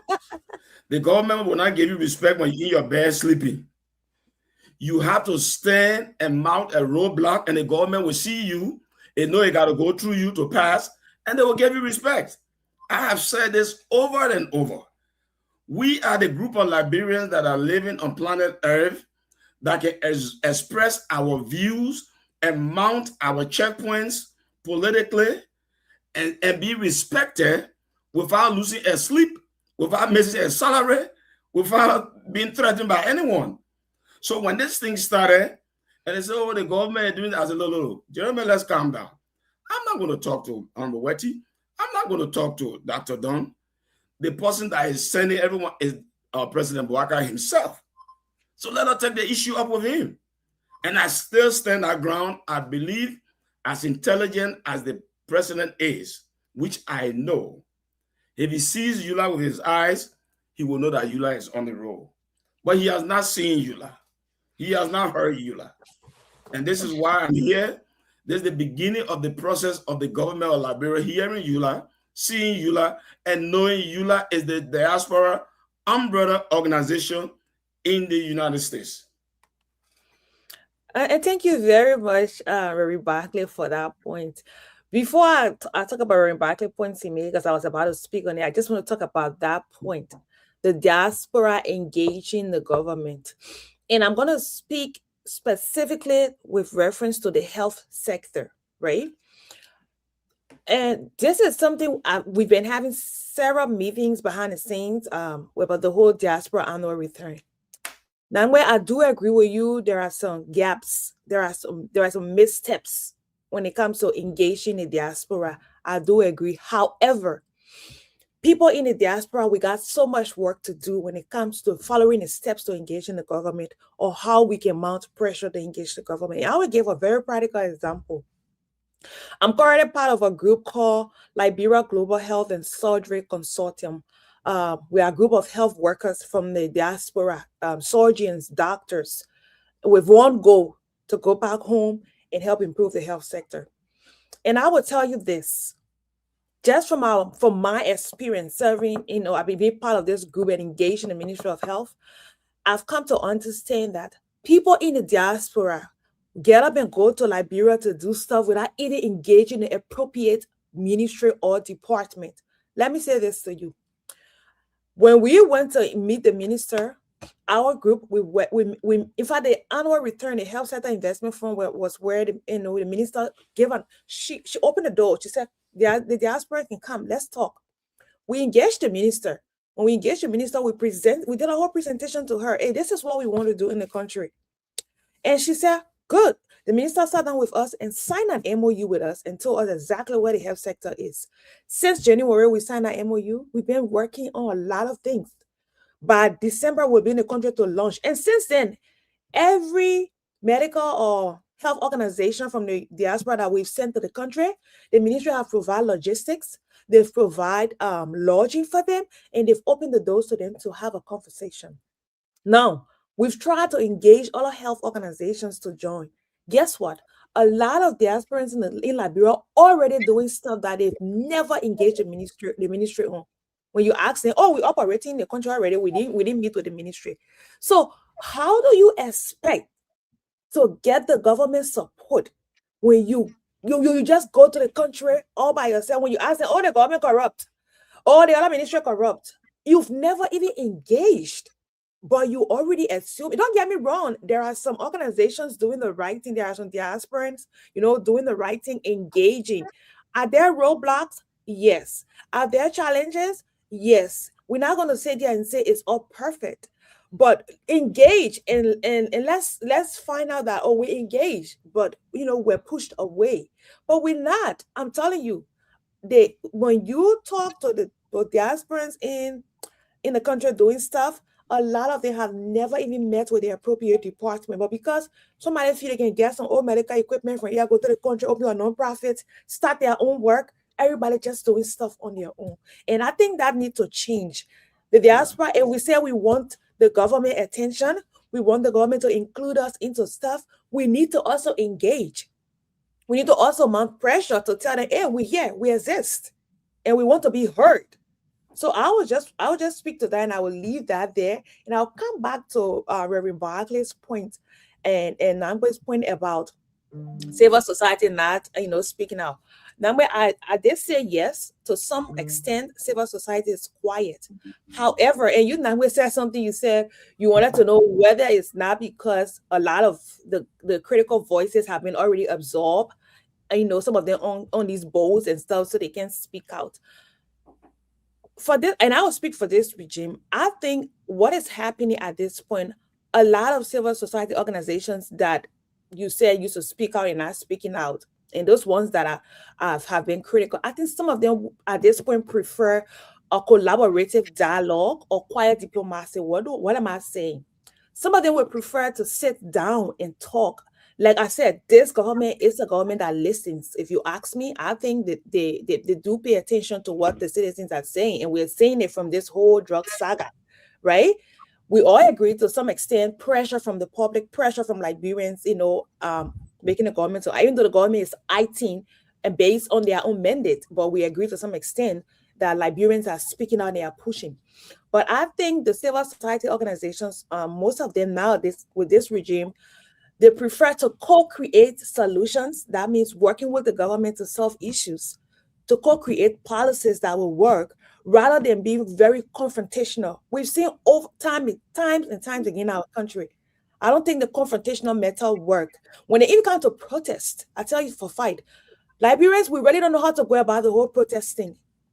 Whenever there is a protest, we know it will always end up in some big problem. So I think to some extent, even though civil societies, some of the civil society organizations are being quiet, they're not really speaking out, but some of them do believe in co-creating policies and solutions. And the quiet diplomacy, that is negotiating with the government. Let's come to the table. Let's talk. Let's see what we can fix. So I will stop there. So let me just throw a little light on some of the ways we can engage government. It's not only by confrontation, but by putting something on the table. And let me give you an example. During the last diaspora conference in New York in 2019, I took a delegation with me, including my police chief. And we had a meeting with Honorable Musa Dahn. We came up with a proposal where the Liberian community will collaborate with the city of Pleasantville to train police officers from Liberia. And look here, our strategy was the police officer will come from Liberia, we'll host them in our homes. It will be less costly. And then Pleasantville will provide a training at the FBI base. We reached our agreement, and look what Honorable Musa Dahn followed up by sending the IG to Pleasantville. And Honorable Nagbe was a great supporter of that idea. That one of the ways we can make government to know that we exist is not only by confrontation, but we have a lot to offer. Look at the issue of the border crisis. Why is Guinea behaving like this? Because Guinea knows it has a lot of Russian ammunition that Liberia don't have. I know about Guinea. I spent 10 years in Lamco. I know that Guinea invested in weaponry a lot because they were almost a Russian colony. They still have the ammunition that Liberia don't have equivalents. But those of us that are in America, we can mount pressure for there to be a deployment of UN Army personnel, at least to beef the government's capability, at least in appearance. Those are some of the things we can do. But like Honorable Nagbe said, we need the president to open a door that he can talk to ULA, because we have a lot that we can offer. When they hear about ULA, they think we are just here to fight. No, we are here to help the president help our people. But Mr. Nagbe, you want to come in? Go ahead, Mr. Nagbe. Yeah, let me come in quickly. And let me thank my sister here, Ms. Lavla, for acknowledging some of the points that I made. And so I'll just quickly accentuate a little bit more. The point my brother made, yes, IG studio came here, we sat down, and we were concerned with the Liberian police, community policing and crowd control. There have been people in the street and the police beat the children, the students, and others. So we said, you know what, maybe we can help. We engaged that. He came here, we sat with the people, everything went well, he went back, we never heard back again. We left here in April of last year. We went to Liberia to go and launch our multi-purpose building. We went and met with the president at his house, sat down with him for over an hour, explained to him what we were doing. He was going to Ghana. He said, I'll come back on Tuesday. You guys come and find me. The whole time we're in Monroe, he never went to the program, never sent anybody to the program. You understand me? Now, even with all of that, we made several attempts to engage the government. And let me just quickly, before I pass it on, look, there are examples on the continent that illustrate that it is very productive when you engage with your diaspora citizenry. Ghana, for example, Ethiopia, lots of them. There is a lot of good that we could do here together. You know, yes, we'll be critical of the government, but we want to partner with the government. My office, and through my young fellow, Vani Blama, young fellow, very, very enterprising. You know most of the big stars in Nigeria and Ghana, all of that. We wanted to help Liberians here write mortgage in Liberia. EcoBank does that in West Africa. You know, instead of all these things you go through, you take your money, you give it to your relative, you know, they eat it. We wanted to go through EcoBank, where they will write mortgage for us here. We build our homes in Liberia. You build through the bank, you pay mortgage here. Just like, hey, they came with sat down with us several times. But we couldn't get it back in from the government to guarantee that this is going to, even the fund drive that Dr. Yekesen is doing. That was my honorable Africa's idea, where we could launch our little app and do that and generate funds for the government. We have lots of ideas, but like my brother said, the government is not accommodating. And you know, the fact of the matter that we'll call them out, maybe they're upset about that, and you know, they can get upset all they want. We will advocate, but they're the one in the driver's seat right now. Whatever Liberia succeeds or fails, the blame goes on them. And so I'm happy that you're here. You know, now at least we have a direct channel through which we can convey our messages to the UP people. We're not against them. All of us, we're in the same boat. If they win, Liberia succeeds. Yeah. And we want to help them. But yes, we don't want them, you know, failing, because when they do, our people suffer a lot. But they're making it very difficult for help to be given. You already know it's an open secret. Over here, I think 2023, we sent home almost $900 million, the diaspora, Liberian alone, which is more than the Liberian budget. So there's a lot of money here. There's a lot of goodwill, a lot of good things that could be done. Dr. Peabody here goes on all the time. He does, you know, safe drinking water and other stuff. There's a lot of Liberians here who will help the government in many ways. And many of the other governments have figured that out. That some of the burden you can actually share with your diaspora citizenry. But our Liberian government is, you know, the president calling us dogs. Can you imagine that? We don't know what is happening back home. We have no idea. We in Liberia almost every other month. We all grew there. It don't last. I'm serious. But anyway, they don't politicize the president Bible he was giving. Yeah, please. Well, the Bible, he said, "Well, you play with dog or something, a flea or something like that." I don't know. But we know that's an African proverb or parable. We all know. You don't politicize the poor man. Tomalin, welcome. The president can find any other parable. So why now it became a problem? Because the president made that part. The president said it, so that it's an issue now. We know it's a normal thing that we say around it. So why? Because the president said it. Because he's the head. He's the head. Tomalin, welcome. Tomalin, yes, thanks, man. Good to be back on the show. Where's the guest? Jerome Barkley's not here. I think he went off. He'll come back when. I want to welcome Jerome Barkley, and it's a pleasure to be on the platform of Reverend Barkley, and that's our welcome again. And to our audience, yes, I've been monitoring the show. You're talking about EULA. The problem, EULA have their own problem. EULA is divided. Since they had, I think, a couple of years ago, went to one of their convention and the election. They had a problem. It's been split. I think, because there are some members of EULA who is not affiliated with the organization anymore. I've been a part of that organization. When I was in Rhode Island. I was on the board for the Liberian community, and I know a lot about EULA. But look, like I said yesterday, back in the days, you know, when EULA was, they really stood up to the powers that be. At that time, EULA, they never politicized the organization. Nowadays, you got, depending on who's government in power, if the CDC, the EULA people will be on the other side, and the UP, just like that. That had been playing, and as a result, the government in power can play them.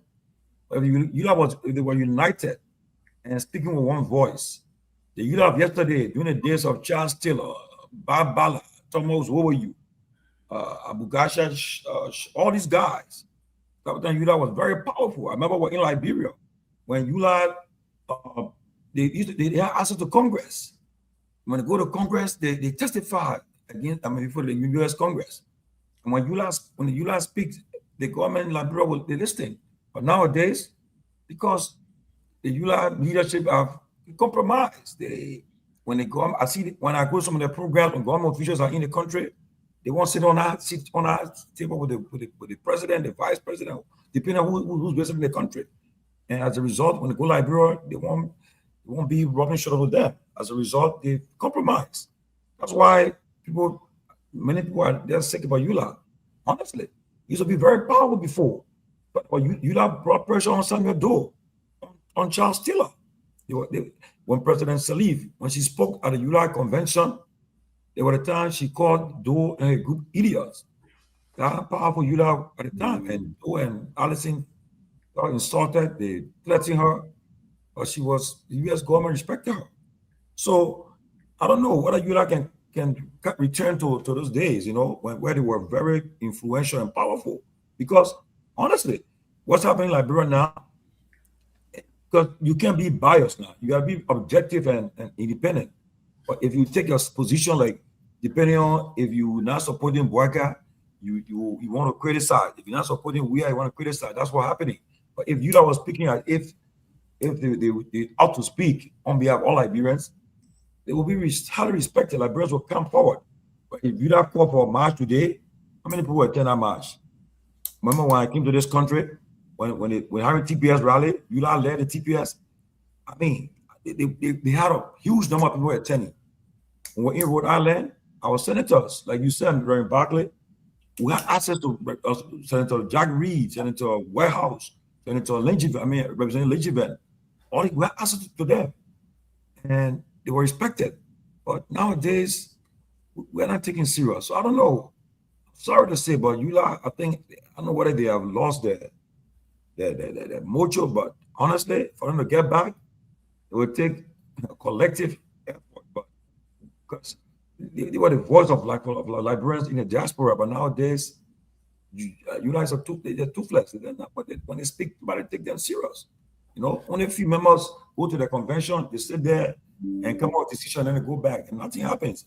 So I don't know, but like we're all saying, there's a need for us to take the government to tax when need arises, to hold them accountable when the need arises, but not to be selective. Now, if you're supporting a particular political party, then you want to attack the government, depending on which side of the aisle you find yourself. And it shouldn't be that way, you know. I think we should be independent voices speaking. That's why we say on this platform, we are clear. There are people on this platform, panelists, who are members of political parties, but the platform, for me, Peabody, Pewee, we maintain that we're not for nobody. We speak, we're independent. That's why we allow government officials to come here. Opposition comes there, you know. Right now, I'm trying to get education minister here. Hopefully she will respond. We had a deputy minister of foreign affairs last week, and hopefully we get people coming on the platform to engage them. Because initially people thought that we're opposition platform. We said no, we made it clear, and that's why people can criticize. Nobody is censored on this platform. You can speak your mind. We won't tell you, oh, you can't speak your mind. You can't criticize or praise. That's why this platform is open. The closing argument. So we made it clear that people have the right to speak their mind. You know, just with respect and civility. You know, we don't bring guests and insult them and disgrace them. We don't do that. We protect the guests. So, Brian Barkley, it's good to see you, but I understand the mission you're on, but honestly, it would take a lot get to that point, because like the other day, I'm sorry to say, Mr. Nagbe, but President Boya came the other day for some award. You know, people rush there in California to take a picture of Boya. They all rush there again to be in a photo op. You see, and that was saying, I'm sorry, Mr. Nagbe, I'm not talking. I know. No, it's true, right? I know, but that's the you're problem. right.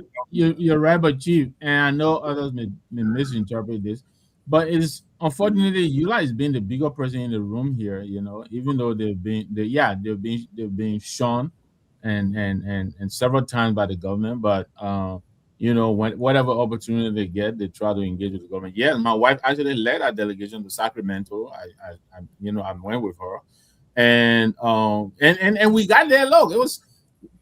Anyway, we got there. They invited the president. They were not on the program. The local Liberian organization that invited the president of Sacramento. They took the program and gave it to a Nigerian guy, Nigerian fellow, who were giving him the certificate at the university. So I called yesterday. I said, "Are you serious? You know, you have been in this thing like for your lifetime. You're going to tell me your president will come here?" Before they had to quickly. Before they put Connie, Angela, and the rest of the team, they were not on the program. That's how much. That's how much they think of us when they come here. You know. So whose fault do you think it is at this point? Whose fault? I think the handlers' fault. The people who handle the president. The president has a whole team of people who are responsible. Kwabo was on the delegation. Kofi was on the delegation. They know all of that. When the president is traveling, they send the advanced team. They consult with the people they're going to meet. And these people told me they met with the people and explained to them that this is what we want to do. They even had some things they wanted. The people went and met the president at the airport that evening. But the so you said, if I heard you right, you said Yula planned the program, right? They invited the president. They invited the president, right? No. They work in collaboration with the Nigerian, with the community college that gave the president the award. So they like the co-host, right? They were the co-hosts, correct? Okay. Who are the co-hosts you're talking about? Yula, according to him, Yula was the co-host for this. Yes, event. the local chapter there, they were the co-hosts. How can you be the co-host for an event and you are out of the event completely? You are nowhere on the event. That's a good question. And these people have told me that. Let's present it this way. You invited me to your house, right? And then you say, I'm coming to your house. You invited me to your house. But then everything you plan that should happen like to your house on that day, you yourself, you are not part of the activities that you plan. So how are you holding responsible to say, I didn't give you the audience, or I didn't plan stuff with you to have you on your own program that you invited me to? So how is the president responsible here for what happened to you? You want me to answer that? So here's the thing. First of all, the president, the peace award they gave him was a big deal for him. And you could tell you're very proud of it. And so he surrendered everything to that group of people who were attached to a university. Now, my thing is, you as the president of the Republic of Liberia, you go to a community. Will you not be concerned that there is a Liberian community here that I'm supposed to meet, and where are they? So when we got there, and this woman was telling me, because she didn't want to lodge my wife and I. So I said, no, this is not possible. But then again, my friend Anthony Cassidy was unaware of it, but I was asking him, the whole program you're looking at, do you see the Liberian community on the program? No. So what does that say to you? What did that say to you? So I'm saying to you, my dear, yes, they tried, but they were overwhelmed. And I think the president prioritized that. He prioritized that award. So he listened more to them. And these people were, doctors. I'm not saying they were intimidated, but I'm just saying they were shown. But I think the president and his team, they should have seen it as a national duty. You go to a local, as the president, you got to meet with the local people. You got to be part of your budget. And I think what Tomalin said, we need to address the elephant here. We need to say things as it is. The Yula you're talking about, like Tomalin said, a house divided against itself cannot stand. There's nowhere Yula will be divided and think they will be able to get to achieve a goal. You can't, because trust me, I know Liberian people, they fight that they're divided. I know Liberian people will start fighting internally. Oh, the person will not see the president so long we can see the president. The person will not do this so long the other person you do this. I know Liberians the way we behave.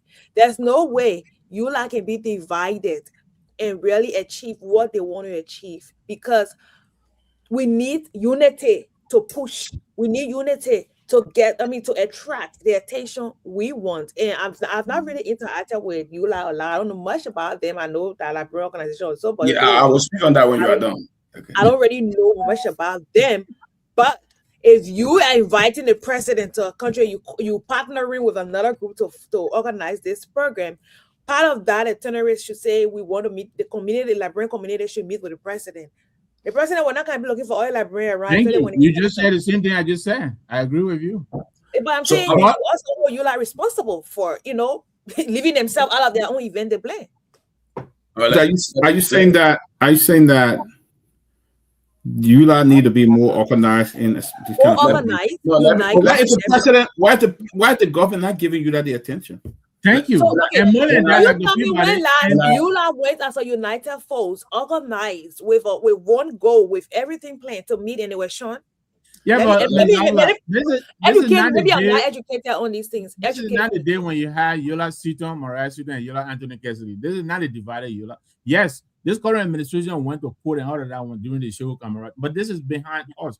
The thing that happened in California, it had nothing to do with dueling Yola organizations trying to meet the president. No, it's not like 2 or 3 different Yola organizations trying to meet it. It's a whole Liberian community, one entity. There was no division there. But the Nigerians, they were collaborating with the president and his people. They interacted more with those people.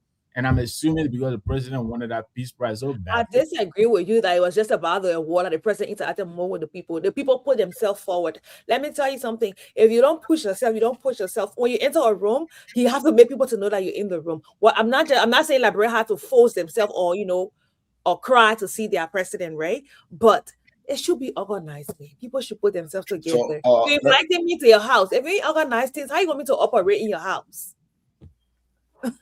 All right, let me speak on that a little bit. Yes. Okay, Yola is not divided. And let me put everything on record here through the public media. When President Bouaka was elected before his inauguration, I received a call that the president was coming to Jersey to meet some of his partisans. Within 48 hours, I arranged Secret Service, I arranged the hall, I arranged executive suite. It was organized through our chapter. So at whose expense? Our expense. I did the record is there. I'm public. All the UP people hearing me, they know it happened. I have pictures. Next time I come, I will send you the pictures. People came from Canada. The receipts. No, I mean those that attended the event. No, I say you bring receipts, right? For us. No. We didn't charge the president. What I did was I convened an emergency meeting at my city council level. We coordinated with the other city, and Secret Service was arranged. Everything was arranged. Guess what? The people were there and they said the president didn't come because one, Jay Jamakoli, I don't know him, told the president not to come. Well, I said, well, I did my best. But when the president travels somewhere, if he does it directly through Yola, it can be well organized. The trip to California was done through the president's influence with that chapter. So Yola was not direct host. This is how Yola functions. When the national administration receives a request, they send it to the National Board of Directors. We coordinate. It was not the same with that trip. That trip was really organized by the local chapter through the administration in Liberia's own influence with that chapter. So Yola went there to honor the presence of the president. Now, when it comes to the issue of not hearing about Yola, I want to speak to Dr. Peabody on this. The same thing happened in the Democratic Party. That's why we got defeated when Biden was ending his term. Our PR was very low at the party level. So people didn't know what the Democratic Party stood for, what it was doing. Yes, it's true. Yola PR is low. The public relations is very low. We are now elevating it. Before Honorable George came here, I made a proposal that, look, let us agree on a Yola hour weekly. And Yola will appear to give update to Liberian people because we cannot open a parallel news channel, but we can use yours to speak to Liberian people on Liberian issue because the Yola you see is united, is ready to move forward, and this is why I'm here. All right. Let's interview. I'm glad you're talking about. We're going to organize that time where you're going to come here with your ULA officials, and we're going to go through it because there's a lot of public. I mean, there's a lot of concern the public have when it comes to ULA. Liberians have portrayed ULA in a different way. Most people say people just go to ULA because they want to get government job, and by the time a new government take over, they rush there and they get in a job and they abandon ULA and stuff like that. That have been the perception within the Liberian community around other places. Oh, ULA, the manager want government job. As soon as they get government job, they abandon the ULA and stuff like that. So we want to talk. I wanted to get to this issue here. The president had a security meeting yesterday. They met, and there came the appointment of a retired general. I don't know how to pronounce his name. What do you call him? Zankan? Daniel.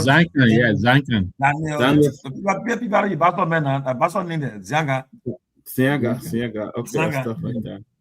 Zoga. My name is Zoga. So I don't care what you say. But so the president for once didn't go to Lova. That was nice. That's nice. Yeah, he actually looked to Bassa. I guess we the only people that can keep that can make things correct. I guess no, they're trying to utilize. Why should you see that drug people put under control? Why should they're trying to utilize the mining sector in Bassa, so they wanted to please the Bassa people because I think Lofa is exhausted now. They're just all over, so no other names is left. When it comes to appointing Lofa, the chief of staff Lofa. Yeah, everybody Lofa. Yeah, this person Lofa, internal affair Lofa, or finance minister Lofa. Lofa, chief of staff. Everybody Lofa. But I say this though. So far the reviews today, I've seen nothing but good reviews for the general. I understand he was a commanding general during Madam Shirley's time. Am I right, Chief Tomalin? They were Nagbe. The people were arguing yesterday. I feel so bad. The CDC and UP that didn't want to train a man. Come on, man. Who train a man? No, Liberians are too petty. Every little thing they got something to say. But the thing is that it was during Madam Sadi administration. They sent all of the guys for training. He and the chief, the NSA boss. But but I think I mentioned on the show yesterday when I called one of the names I called was his name. The president should think about. And I was happy for that appointment because I listened to you on that too. Yeah, honestly, I have confidence in General Zanga. I pray that he will have all the support to make a difference because he went against a cartel, an entrenched cartel that been in existence since Madam Salif's time. I mean, we did a lot of time. It continued to on all the various administrations. That one person got it, But again, we pray for the best, and you're right. All of it, that's all one. Yeah, he can't do it alone. He will need a lot of pieces around him that will be very. So yeah, you're right. Even as good as he may be, if he doesn't get the requisite help, he may not be able to be effective. So, but again, he's a leader. So I think he's going to go in there and try to organize him. But I don't know him at all, but I've heard a lot of good things about him. So if, the president the environment will allow him to function, congratulations to the president on this one. And now let's try to solve this because, at least 3 major government officials have indicated that this government, the higher ups involved in this thing, when Fofana said it, we all, he got fired. Even the Biago who just left, he himself, he said the higher ups in this thing. Gregory Coleman has said that. So now that the president seems to be on a roll now, I don't know. He relieved this man. I was pointing out that Larry had reminded us that dismissal alone is not enough. So I hope he's sending these people also to be prosecuted, because now it appears the president has enough reason to remove him. So the reason for which he's moving him, I hope he will be investigated. And if he has been part of this cartel that has so deeply infiltrated his government. So, okay. Okay, go ahead, Mr. Barkley. Go ahead. Yeah, so this is where, again, we come back to the involvement of the civil society. And the civil society does not reference EULA alone. It is a collaborative effort with the media, with the religious institution, EULA, everybody coming together. Because now we are saying that they have appointed a dignified gentleman who is well-trained and we think he's capable of performing. But we have to continue mounting up the pressure. Because if we cease to talk and advocate, he could get drowned out by the forces of evil that you will meet in a cartel. So I just want to emphasize that we should not relent on our effort, on our EULA's appeal for collaboration, for public pressure. Because this is what I'm advocating here, that we can come together, not only EULA's credit, but everybody's credit. We come together to save our country from the hands of the cartel. Okay, that brings, and this will go to Miss Lavla. Do you think the government, everybody has been saying that the government have not done much in terms of fighting this? I do not agree. I think the government have made some significant strides. But do you agree that the government have made effort, or the government is just too slow in acting when it comes to the drug situation in the country? We're back again to this conversation from last night, and I still maintain my position on this. Why there are some challenges that the government is faced with in terms of handling the whole investigation.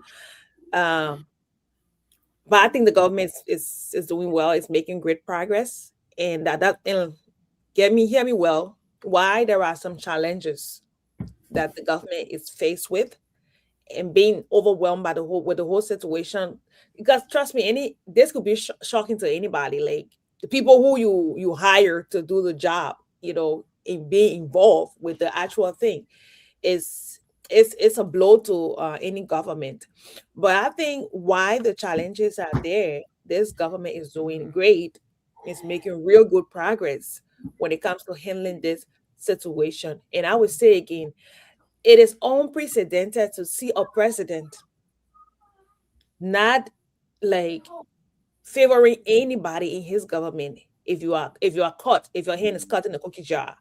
And the reason why I'm saying it, I know every time we talk, we say it's alleged, but even with allegations, the president is still saying, "Hey, step aside.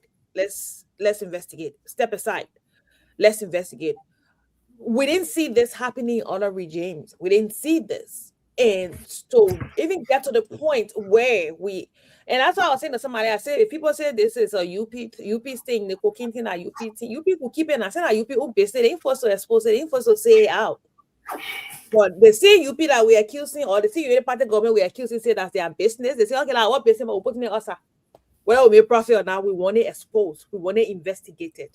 And like I said, while there are challenges, while there are gaps, but this government is doing great. I think making progress, and I think calling on international partners to help with the investigation process, because this whole thing requires some level of sophistication. Fighting cartel is not just an ordinary thing.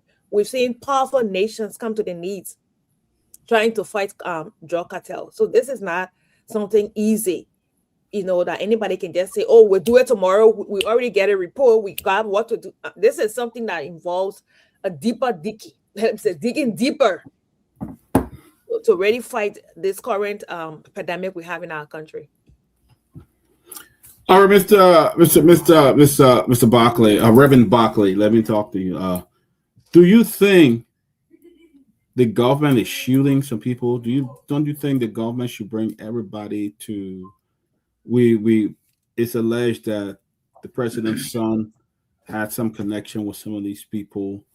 Do you think the president's son should submit to part of investigation and provide information that he has and stuff like that? The vice president also was mentioned allegedly, So do you think they should submit and provide some kind of information to the investigation? They should cooperate. Look, I would have allowed this to slide, but there is something on record that has not been withdrawn. The IG said there are higher ups. And if you look at the IG's level, when you say higher up, it means above him. So if people above the IG are being named either by rumor or by facts that we have not seen, there is a need for them to testify. There is a need. I mean, certain lawmakers, former speakers were arrested and put into prison for allegations instantly. So why delay on this case? Let other people be called and testify. This is where we think there is pick and choose in the dispensation of the whole justice system. If this thing, from my perception, I watched Liberia. When the fire issue happened, everyone that was just accused was being arrested very fast. We are not saying they should arrest the vice president. We are not saying they should arrest the president's son, but they should issue a statement on an oath.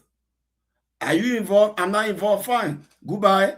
We are here to publish that the vice president is not involved.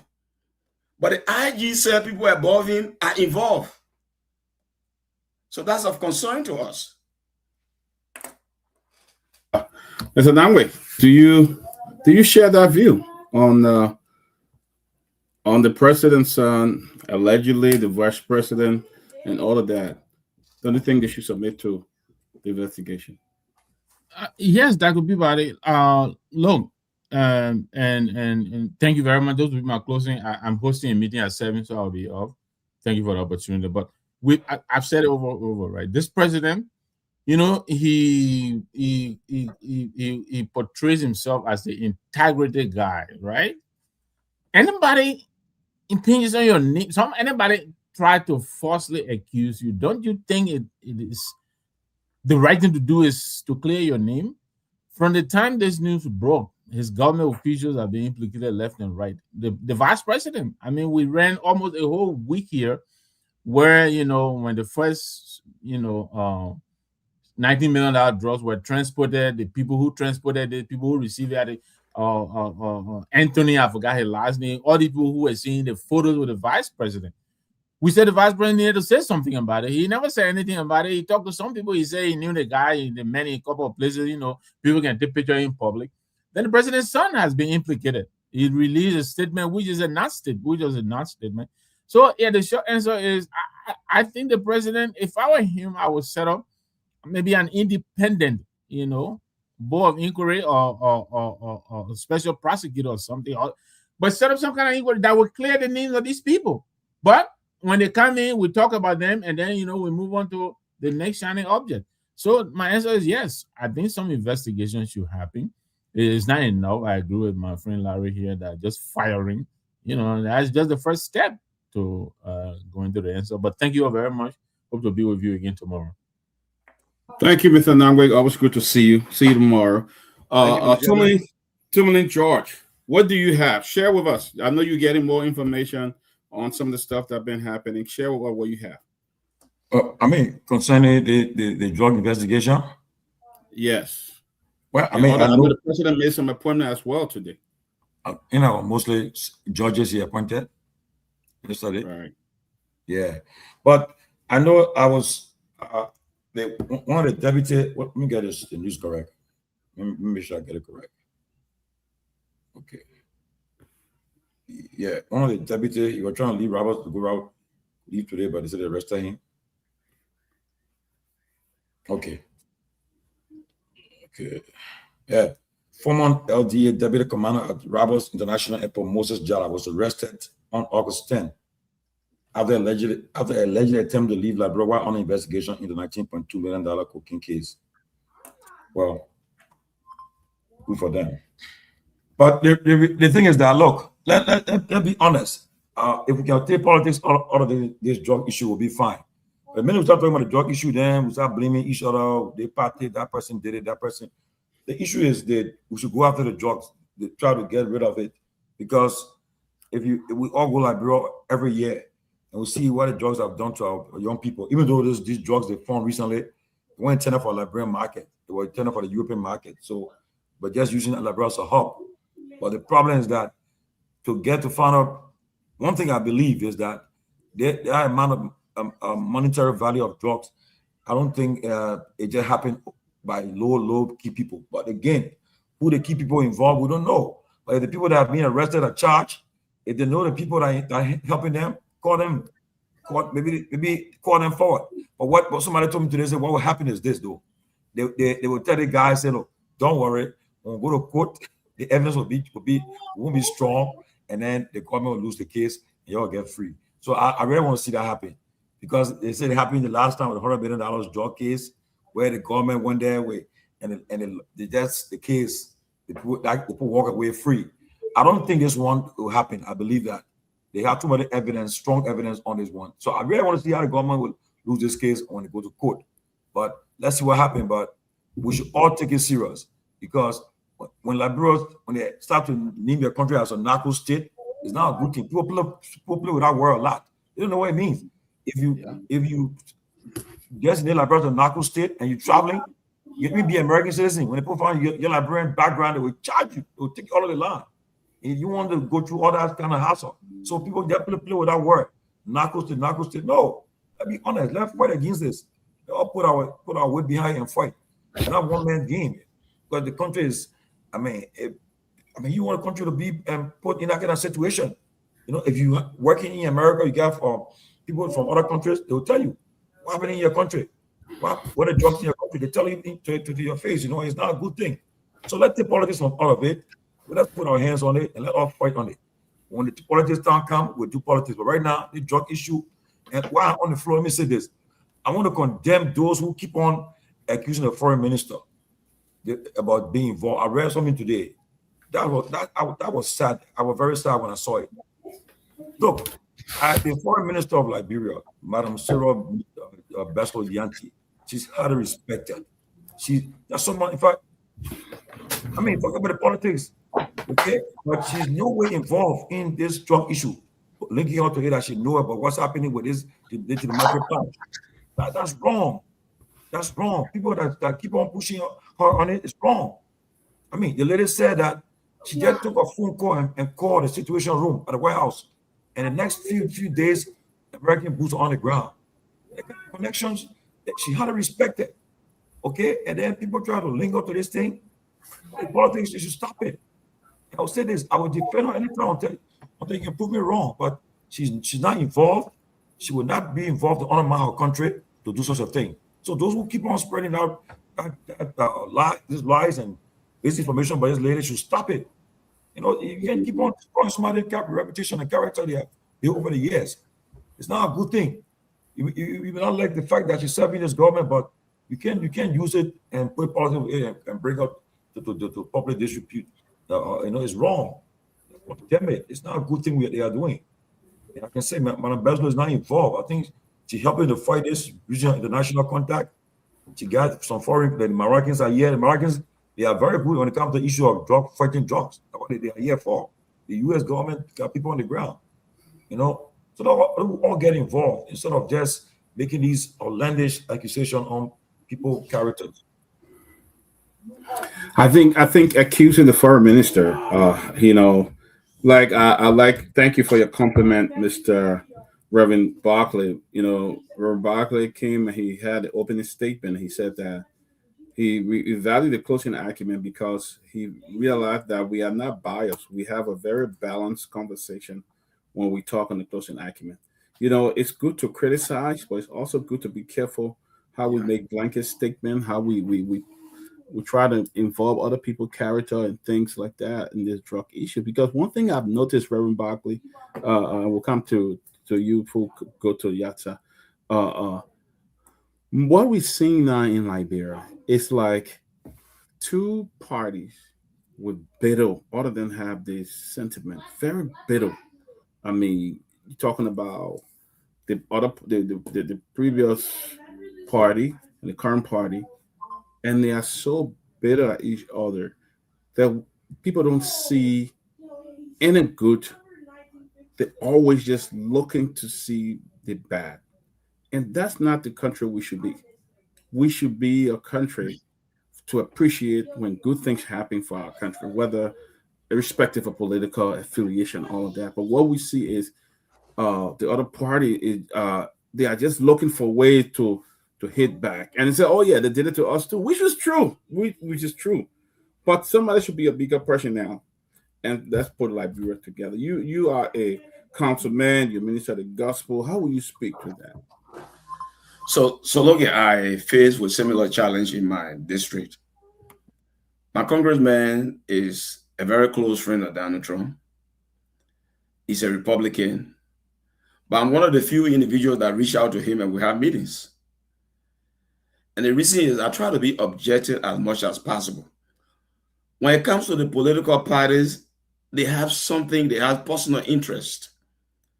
The UP has an office that CDC wants back from them. This is where we come in as EULA to commend the government if it does something right, and to tell the government, no, this is a no-go. This is where we come in as civil society to remain objective and tell, look, let me tell people, even the president himself looking for cheerleaders from EULA. He looking for people that will support his platform when he has a project. Maybe EULA can come and say, Mr. President, we support this project. You want to build a clinic in Greenville, we support it. The president can use that support to move ahead. So EULA will not only come here to criticize the president. No, it's not our mission, but will be advocate of the people for the betterment of the people. So when it comes to the political parties, my brother, we can't stop them. They are fighting over something. But we that are not fighting over something and fighting for Liberia, we should remain objective.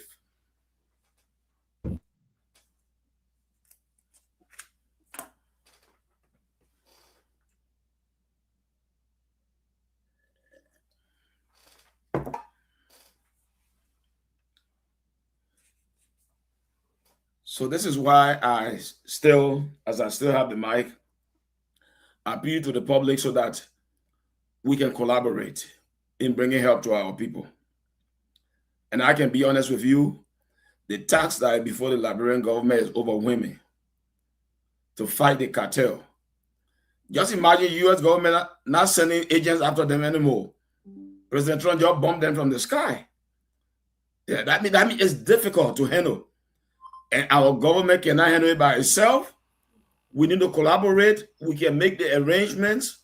I can engage the congressional chair that handles Liberian affairs for us to make an appeal on behalf of Liberia.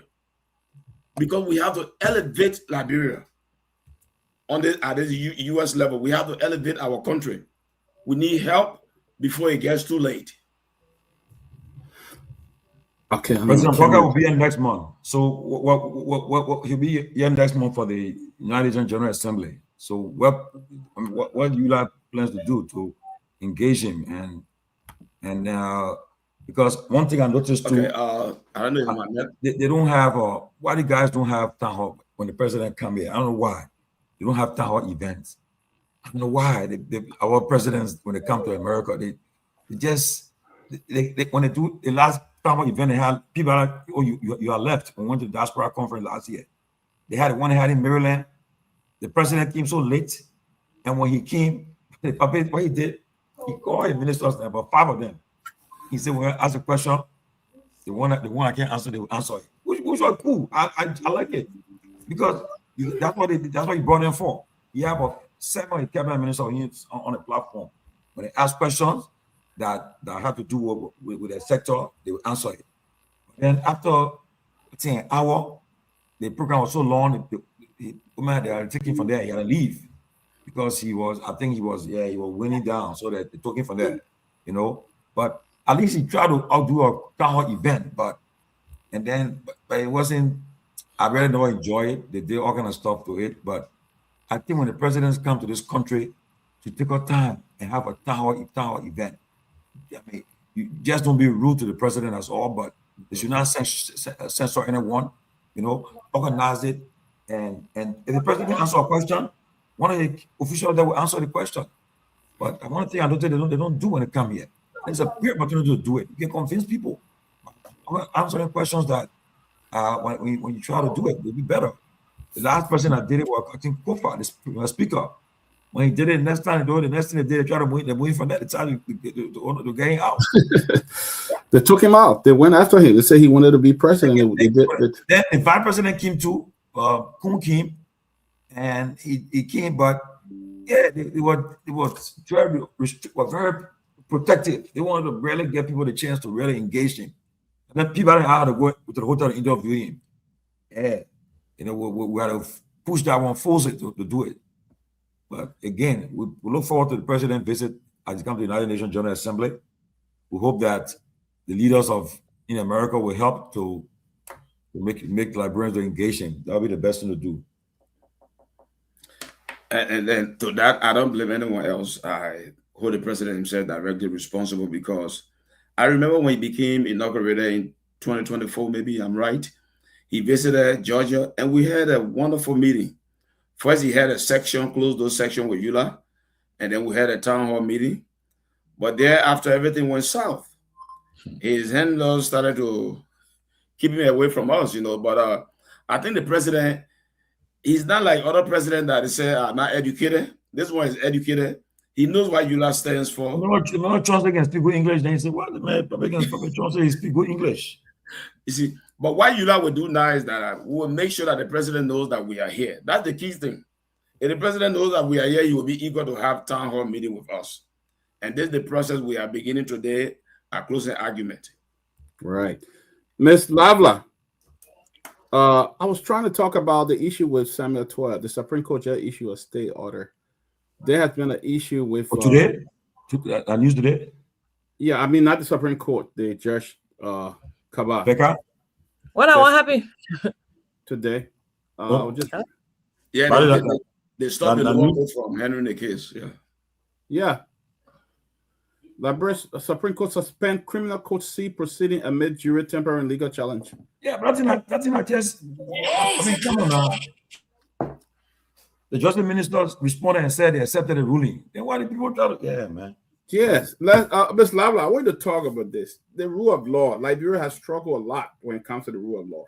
Even with the Millennium Challenge, the MCC funds. Liberia, one of the reasons that it's listed clearly in the MCC is that the rule of law. They always feel the rule of law. They had a ruling. The verdict came up and said, the jury came out and said, hey, this man is not guilty. We found him not guilty. Judge dismissed the case.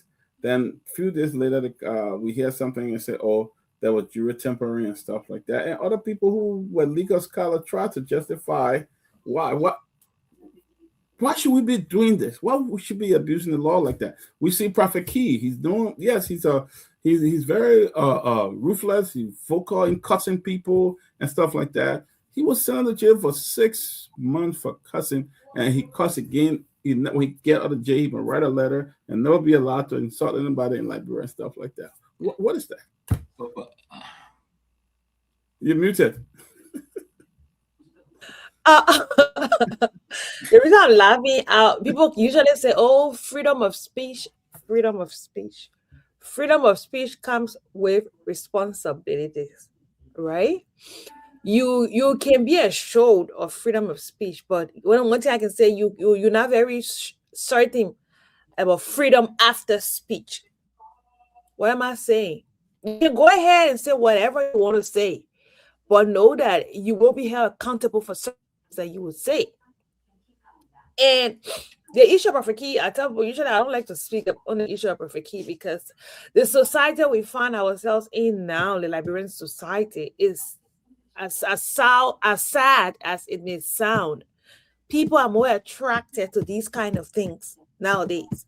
You will go on social media and have educational session where people can get educated, people can learn different things. You will not have the amount of views you will have rather than when you're on social media and insulting somebody or discussing somebody. The views you will have, the support you will have, you will just be surprised. But the issue of Prophet Key, for me, I think it was meant to send a caveat, because what are we teaching our kids? Are we teaching our kids that it's okay to go on social media and insult people and just say anything, and then you can gain followers and you become a celebrity? Is that what we're teaching our kids? So the issue of Prophet Key, I think it wasn't, I mean, the term that he's serving, I think he should serve that term, and he should be let out after his term. But we should all, like I said, when you say something, you should know that you will be held accountable for the things that you say, because there's freedom of speech, but you're not sure that you have freedom after speech, and you will be held accountable for whatever you will say. People call it, we call it abuse of power. I don't know if it's what I would call abuse of power, but hey, everybody got out, what they want, how they see things and how they want to put it out there. So with that issue, that would be just my piece to say on it. You can guarantee freedom of speech, but not freedom after speech. So that is it. So Prophet Key should serve his term, and that is that. From my opinion, that's what I think. And with the issue of Samuel Tweah, my people, if we have tangible proof to show that the whole case was tampered with, why can't we go ahead and say we want to retry that case? Why are we calling it abuse of power?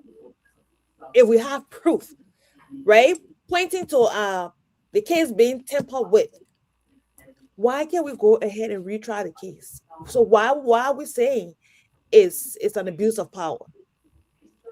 And like I said, for that time that toy case, I've not really been following that. I started following it when I heard there was a juror tampering with the case and stuff.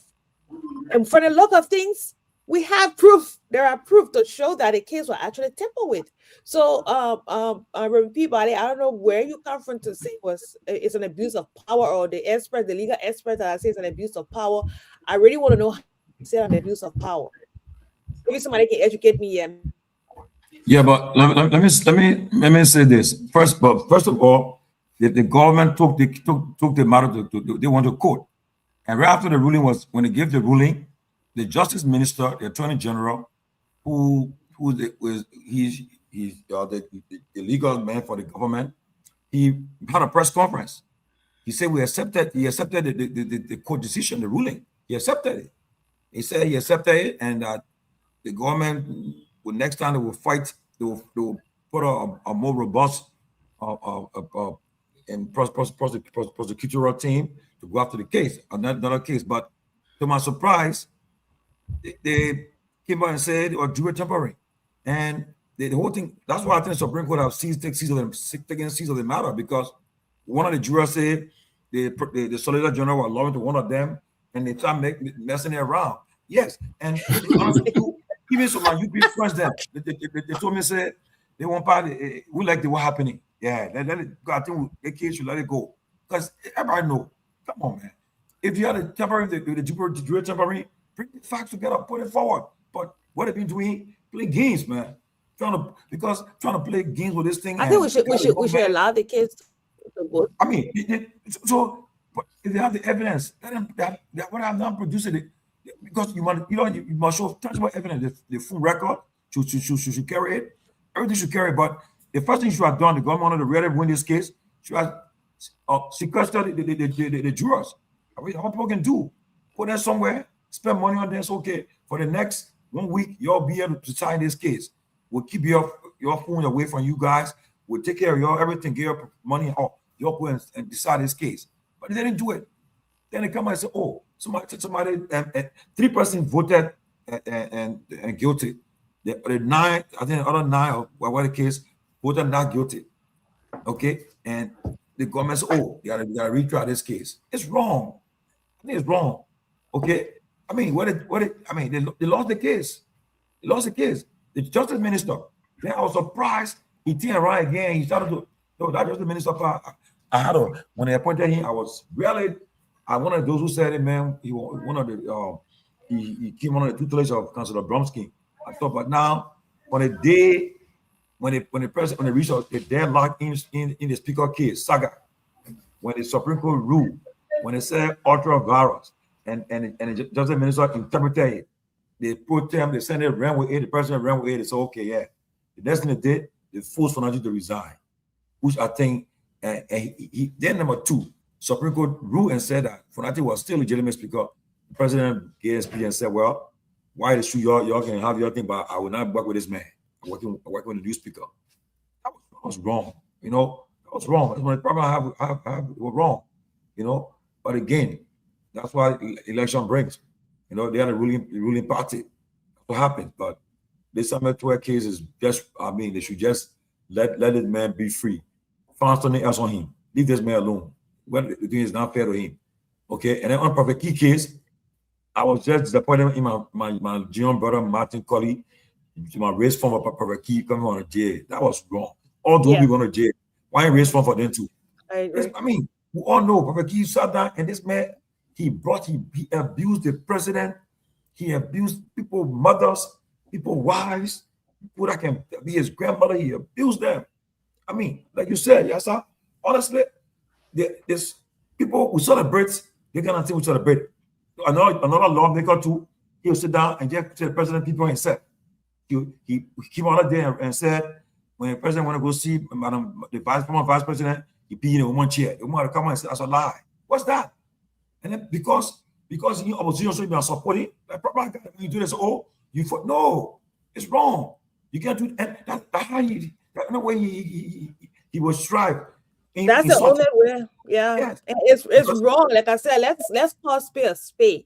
This is unacceptable in our society. Whether you are a unity partisan or you are Citizen or you are ANC partisan, it's wrong that we should be insulting our leaders, we should be insulting our mothers. It is wrong. I can tell them I got friends in the CDC, I got friends in ANC, I got friends in the different parties.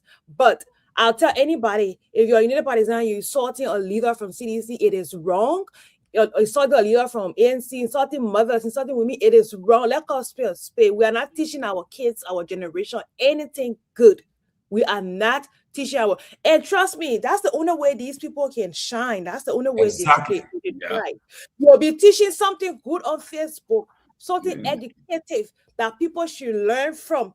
Nobody will support it. But when the moment someone is insulting somebody or ill-discussing somebody, you see Liberians under it. All the things we say here, do you know how many times I break and sit down and raise money for people who are causing chaos in the society? But when it comes to doing productive initiatives in the country, nobody will support it. Nobody will support it. Like you say about Martin Colley. I agree, you're doing great things in Liberia, but there are other things we can do, right? People will not support those kinds of things. And we can create our own monsters. When the monsters turn around on us, then we start to cry. Liberians, we are good at creating our own monsters. You will see Liberian people will jump behind somebody who is discussing another person or another leader or somebody. The minute that person start to turn around and start to insult them or ill-discuss them, then they start to cry wolf. You've already created the monster. The monster turn around on you now, then you want to cry. I think it's a very bad precedent we set in our society, and it should be dealt with immediately if we want to really move forward as a people. So if I may, if you speak about monster, the issue of Samuel Tueday is the creation of a huge monster. It's going to set a precedence that we cannot handle in future. Everybody knows that Samuel Tueday is a prominent politician. So that he went to court and the jury found him not guilty and they fought for and bringing him back. Everybody knows it's political. Yeah. My advice, if I'm closer to the president, the best thing to do, let Tueday go on this one. Because he has already been set free. But if they bring him back and find him guilty, it will be a tough monster precedent that will be set and that others will replicate. And when I said creating monsters, I really wasn't referring to Samuel Tueday. However, I think we have proof about what Samuel Tueday did in the country. And if we think he was not found guilty. Bringing the Samuel Tueday case back is creating a monster. I mean, from my stance, I don't see it like that. When I say creating monsters, I was speaking to the fact that we do support people that are people insulting presidents, insulting mothers, insulting leaders. And the moment those people turn around and start to insult us and come back for us, and then we start to cry wolf. The issue of Samuel Tueday case, like I said, I would not say much about that because I didn't really follow that case religiously. But I think if we have proof that the case was in the drug, what the jurors were tampered with, it's fair enough. Let's go back. I agree.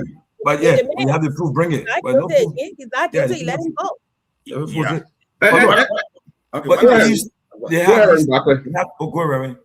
What I'm saying is, from the public eye, is a political case. Yeah. Whether it's true or false. If I were in the position to advise the president, I say Tueday is not a saint. If he's been let free for this one case, he may be found guilty for another case. Who knows? Yeah. But this particular one that we set up a jury, and who was in charge of them? The government had to structure in a way that no one would touch them. It was not the opposition. Yeah. And the government set up their own system. It was infiltrated, according to them. I And the man was set free. Let's say we are bringing back again. Yeah. I don't care how we explain it. It's political in nature. So Remy, I agree with what you say. It is politically motivated, and the jurors handling of the jurors setup wasn't done properly. Come out to a legal thing can come and argue that he will still be set free. They can also bring all their own proof that they have that the government, you set up your own juror, or maybe you didn't set up your juror the right way, you didn't handle them the right way, and they were infiltrated or whatever happened. But I think we should allow it to play out, and let's see. If we still want to really expose the government that it is politically motivated, let's allow it play out and expose the politically. Oh yes, sir. It has already exposed the government. We already hearing say this to the judge and other people being the under pressure and the stuff. Then we hearing these. Yeah, but it's true. You know the people have their goals to put the man in jail. The ultimate goal is to put in jail. They don't care about a jury. A deliberation, the verdict, they don't care about that. The ultimate goal is to put in jail. So even if you're going back, rewriting something to bring him to jail, they would do it. And I think it's bad for the country. A country that want to reconcile, a country that want to, who can have confidence in the rule of law? If you come up with such a thing like that, then I will be scared to go to Liberia, because I know if I commit a crime in Liberia, I will not want to go back, because I will not be tried being a political figure or something like that. Yeah. I will not get fair trial, and it's bad for our country. And that's why Reverend Barkley was saying about the monster, because we have created a whole new monster. The judge went up there and wrote some kind of nonsense and said he writing opinion or whatever, which was wrong. Now, it's so embarrassing. We always fail the rule of law. This is a classical example for our failure when it comes to the Millennium Challenge Fund, because look at this kind of ruling. How do you term it? You know, I mean, why are you even going back? What evidence do we need to hear when this man I'm not supporting Samuel Tueday. Whatever way he was able to go through the jury and get his acquittal is fine. He did it the right way. You had the police, you had everything. You controlled the whole jury. You set it up. You did everything, and you're embarrassed. The first thing, the man arrived in the country, the immigration chief lost his job because of that. They wanted the man to be handcuffed, all that stuff, to just parade him, all that stuff. That was wrong, you know. And look, we're talking about Reverend. Let me bring this to your attention quick before maybe you're leaving us. But you know, there's social media, right?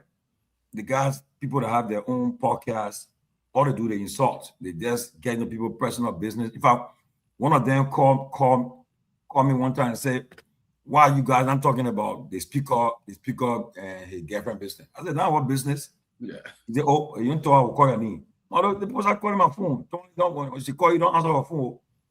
I answer her phone. Then she put on her Facebook there and say she is posting us. Come on, you know. And mind you, these are the shows that can generate thousands of people and watch the show there. Yes, and they raise money for all of this stuff. Okay, or in talking serious things, they will not focus on you. But these kind of shows, and there are people brutal, and we encouraging it. Look, except when maybe somebody send me some clip of it and say, "Oh, you saw the thing." But for me to say I go on these shows, I don't do it for what. I want to do that. And trust me, that's the reason why for me I said I supported the whole Prophet Key serving his term. I mean, I know some people considering it political witch hunt, or it's not appropriate. We can guarantee you freedom of speech, not freedom of speech. When you say stuff you're not supposed to say, you will be held accountable. So I don't know why. And with Liberians, we are very good at that. Trust me. That's the reason we live in these countries. There are opportunities that we don't even take advantage of, because we don't even follow the important things that we're supposed to follow. We don't. They're having town hall meetings. They're having sessions where people can learn about opportunities. We also kind of show that they're insulting somebody or they're ill discussing somebody. We miss out on these opportunities. I followed something on Facebook. Somebody missed their court date. And the president and the people, when they made it, they passed a decision with all them knowing they're supposed to go to court, because the person has one drama person on Facebook from one show to another show, causing trouble and stuff. They miss their court dates. So we don't even pay attention to the important things, because we are out there on social media and following all the wrong platforms, ill discussing people, insulting leaders. So in this country, I can tell you for our Liberians, we are so limited. Sorry to say, not everybody, we got Liberians doing great, but a lot of our people are out there. They don't even have information that they can use to, improve themselves. Yeah, and I'm sorry, it's as sad as it sounds. I'm sorry to say. So I have teaching at 8:00. Okay. So let me just give my closing remarks. Yes, sir. Yes, sir. I just want to use this time to assure the people of Liberia that EULA is here. You might have not heard us for some time, but we are here, and you will continue to see us every day, and you will hear us again. We are prepared for the struggle. I want to make a special appeal to two gentlemen that I can remember. One is Anthony Kesseley, and one is Kofi Woos. They were the advocates of justice. They were the one frontlining for freedom. Preach, Doc. Preach. We look up to them. We don't want them to keep silent. When I listen, I don't hear Kofi Woos saying a word. It brings tears to my eye. When I listen, I don't hear Anthony Kesseley, the great Keso, even saying a word. It will not harm me to say, oh, I advise Uncle to do this. But it hurt me so much. But I want to assure them that we are here and we will not let ourselves down.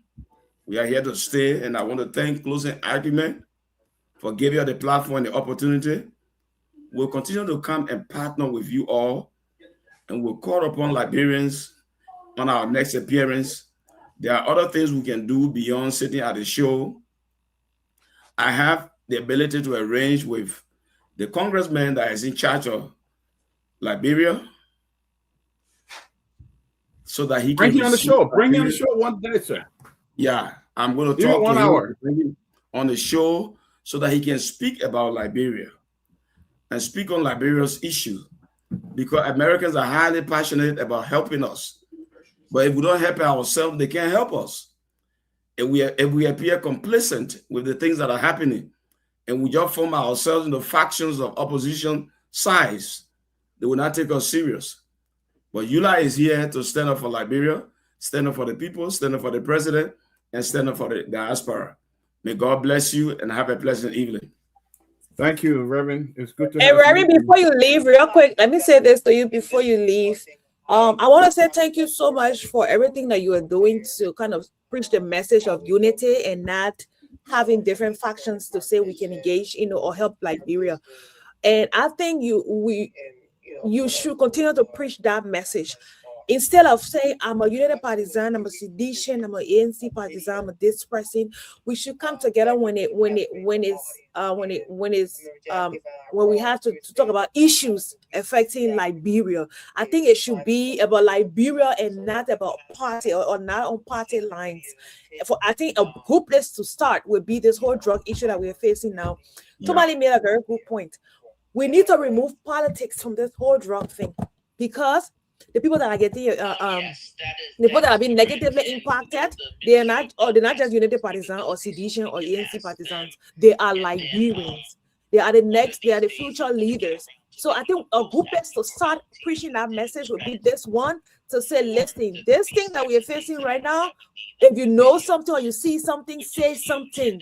Don't say, oh, you're the party drug thing, I didn't deal with it. Somebody say, oh, Martin Kweli fighting the drug war for United Party. I said, no, Martin Kweli is for Liberia. It is his obligation to bring every fight, so everything he knows, to help us identify these people. So thank you, Reverend. I think it's a good start. And I think the different summits, we have a summit coming up in DC in September. I think you should be there. Eula should be there to preach the message of unity. And Eula should not give up in trying to engage this government to say, oh, we've engaged and we're not getting what we want. Persistency and consistency will get us there. And I think when we organize ourselves and know exactly what we want to do and how we want to do it, we'll be able to achieve it. So I want to say thank you so much, and please don't give up. Thank you. Thank you. Thank you, Reverend Barclay. We look forward to seeing you again, to come back and having conversation with us. Thank you, and good night. Bye. Great. We got wait, you going to that conference, that diaspora conference? All the things they said last day, they have not done none. So what you're going there for? The what? The diaspora conference. We attended last year. Everything they said. Last year, I didn't attend last year. I didn't attend it last year. My first people I attended, and everything they said, I've not seen. But this is the time to go there and ask them the questions. If you were there last year, this is the time. I don't know what I time because they said they would have somebody represented in his house and the Senate. The pro tem get a long speech there, and she put a pretty clap for her. She said we'll have people from the diaspora represented in the Senate, in the House. They said it would allow Librarians. I think since you guys attended, I think it's time to go there now and say, listen, last year we were here and you told us, and because some of the things we don't follow up to, so people feel complacent. So if you guys were there and you heard all the wonderful things I was saying, you don't see anything, it's time to go there and ask the questions. But one that we told them that if what you guys are all the recommendations to you guys are making this year, if we don't see it, we'll just not waste our time because we're not. Yes, but guys, if you're listening, you want to call. If you want to call our numbers, we are 678-438-3003, 856-676-5136. If you want to call, you can call that number. We got about probably 23 more minutes to be on for the night, and then we'll call it a night. 23 more minutes, and we'll call it a night. But let's go back to another issue, Tumalin, that is happening in Liberia. Another issue. But Peabody, can I jump off real quick? Sure. But before I jump off, let me give my party statement. Let me say kudos to the president for appointing a female to serve as deputy to the LDEA director. I think it's a balance of power. As someone who advocates for women empowerment and women representation, I think this is a good step in the right direction with the balance of power, and we look forward to seeing what this duo, this very good pair of leaders will do when it comes to combating drugs. So kudos, and my parting statement will be, again, I know we started with the whole civil society thing. Civil society, we've got a role to play. We've got, it's our responsibility to speak out, and Liberians to engage the government. This government, I think, the government that listens to the people, but we should do it. We should come together to do it. Not everybody trying to seek their personal interest. So once again, thanks so much for having me on. It was a wonderful conversation tonight, and I look forward to more interesting conversations in days to come. Thank you. Good night. Thank you, Ms. Lava. Before you leave, last people got a positive review about yesterday. I got somebody on the phone. Yeah. People got a you got a lot of positive review yesterday. So we're looking forward to you. Yeah. Nice. Thanks to everybody who gave. But the people that are not happy with you, the cities, I mean, nobody will be happy. Of course, it will be that way now. Some people not be happy. Some people will be happy. Some people. A lot of people reached out and said, "Who that lady that got on your show?" Yeah, a lot of people reached out to me too. So. Please tell them this platform is a platform that welcomes diverse opinions. So they should you should get ready to listen to a lot of diverse opinions. That's good. Moving forward. Yeah. You did great yesterday. All right, we got somebody on the phone. Go ahead, my brother. Introduce yourself and go ahead. Yes, this is Joe Wadikina speaking. I heard the Reverend speaking, and I am hearing my sister from Lofa speaking. But my question here is, where were the voices when the CDC was in power? The Yola, everything that CDC does, condemn. until they lobby to the extent that officials of government were sanctioned. Now we're seeing the proliferation of drugs and what have you in the country, with of killing, a lot of stuff going on. We don't hear about any sanction. We don't hear about any lobby. But all we can hear, we got congressmen from the U.S. that will speak to speak for the government, and will make sure that everything is right. So I'm asking, where were the voices when things, when the other party was in power? Thank you. I will pass the question on to them. The left part will pass the question. We'll discuss that. Write it down. But thank you for your input. Thank you very much. Thank you. Welcome to the closing argument. How may I help you? Hey, this is Gabriel Jayana calling from Ohio. Go ahead, my brother. Welcome. Go ahead. Look, Peabody, you're doing well. I mean, the show is balanced. We have a lot of people from different political parties. Those with our political party, you guys are doing extremely well. Reconciliation for the country is start with the head, the president. Reconciliation, they don't come from ordinary person. If the president cannot speak to the former president, what do you expect? You understand? Yep. President Bouaka have to take initiative. He shouldn't look at Liberia like he owns Liberia right now. That's how he's looking. He feels he owns Liberia. Nobody, he don't respect the court.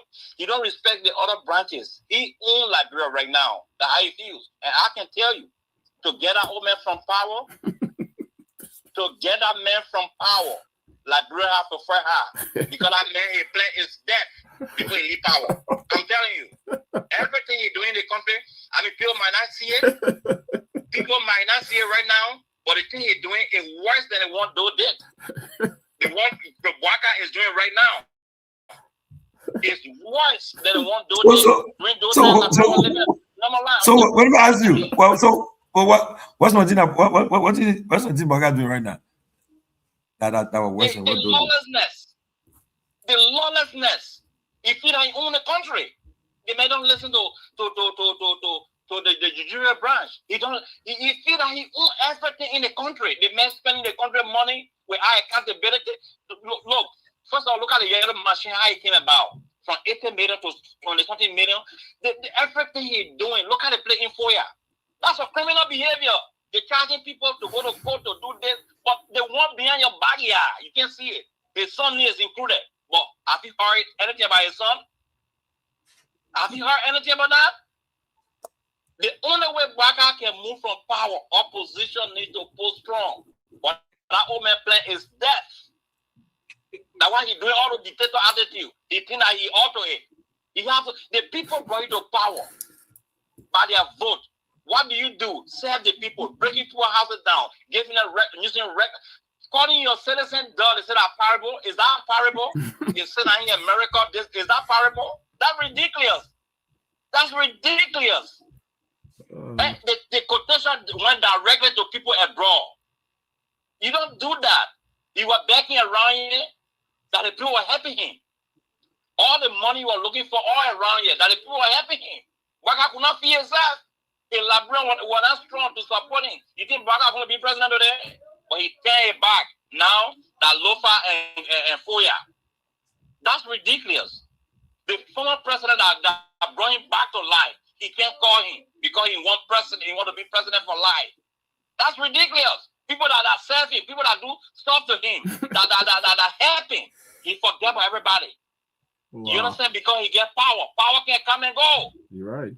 If he let agree today, it might not affect him, but his generation will leave behind. It will follow the generation. It will follow people from local country that they are dictators, they are criminal, they are lawless, they are gangsters because the thing he's doing, that play in Foya, they put out bailiffs should have been in jail, but now they will know Bouaka is fighting corruption. How do you fight corruption when corruption in your backyard? Right. You understand? Yeah. So Bouaka have to be very careful. You don't know that what he's doing is worse than what Doe did. Bouaka don't know. The former president built the presidential villas where people can pass. You allow drug dealers to pass there, but you don't want the former president to pass there. You can't speak to the man. You understand? Wow. And people on air abusing, doing all kinds of stuff. Oh, Baka this, the president is doing this. Everything he's doing there can come to an end one day when people get angry. One day that nonsense they're doing the court development. Right. When the people are satisfied, you think the people silent? One day, he say fee will be out in your body. You have to be careful. You have to be careful. Yeah. Thank you, guys. You're doing well. I mean, you're doing extremely well. Thank you, man. Thank you. I like it. I thought I can get angry with Peabody when people try to say they're not part. Listen, when somebody speak, you know where they belong. That guy, the other guy, I don't want Abraham or Waller. When people speak, you know where they belong. But it's not bad. Everybody is good that you can find your alliance where you want to go. It's good, no problem. But let's do the rightful thing. Let's serve the country. Let's be united. Wakata is most the division in the country is that Waka administration. I've never seen that thing before. Right. We never seen that kind of division in the country before. You know what I'm saying? He need to come to his senses. He need to. When he lost the election, the former president gave him 2 cars. Did he reciprocate? The former president visited him. Did he reciprocate? But what he doing, fighting the former president, he won a car, won a woman, they play a woman bills, serving humanity. That's why he won, to give it to a white Katumo Bwakai. All that long time he been 45 years. That president, all the things he was doing, he couldn't play for children to do something. That one, that car bill, that one he won't give it to a white. That's ridiculous. You don't do that. You don't be greedy. You get a president, don't be greedy. Just thank you, gentlemen. You're doing well. All right, man. Thank you for calling and thank you for watching, my brother. Gabriel, thank you so much, man. Thank you. Thank you for watching the show. All right. Tueday, that brother has some point, though. I mean, he did. Yeah, I mean, you know, like I said, look, it boils down to the partisan politics, whatever side you want. You know, to be honest with you, he made some points, though. I still believe that President Baga has not treated this former president well, right. He honestly, I don't know what the president did to him, but at least you would have think they would have by now would have met, and at least to. I mean, it doesn't. I mean, you got to agree on everything, but to show some respect to him as former president, according to respect. I think when we had took over, did visit him. I mean, the former vice president visited him too. But I've not seen it I've not seen it in return. So I don't know, but honestly, I think there's this divide. You know, I mean, I don't say that he shouldn't go after those who undermine the public trust, but to treat your immediate predecessor the way he treated this former president, I don't think it's right. And that's why I don't test to over president. We have not attended any national program he have been invited to because the way he have been treated. But when he was president, he invited them, they attended. You know, it's always good to treat a lesson from President George Bush. He said when he left office, somebody asked him a question about Obama, yeah. And he said, I learned something that we don't criticize when you out of office, you don't criticize the person that took your place. It's a club, you know. Only Trump, the only one that violated that whole that's complete and policy they had. But yeah, but you can be critical of the former government, but at least the former president and you by now you should have met at least.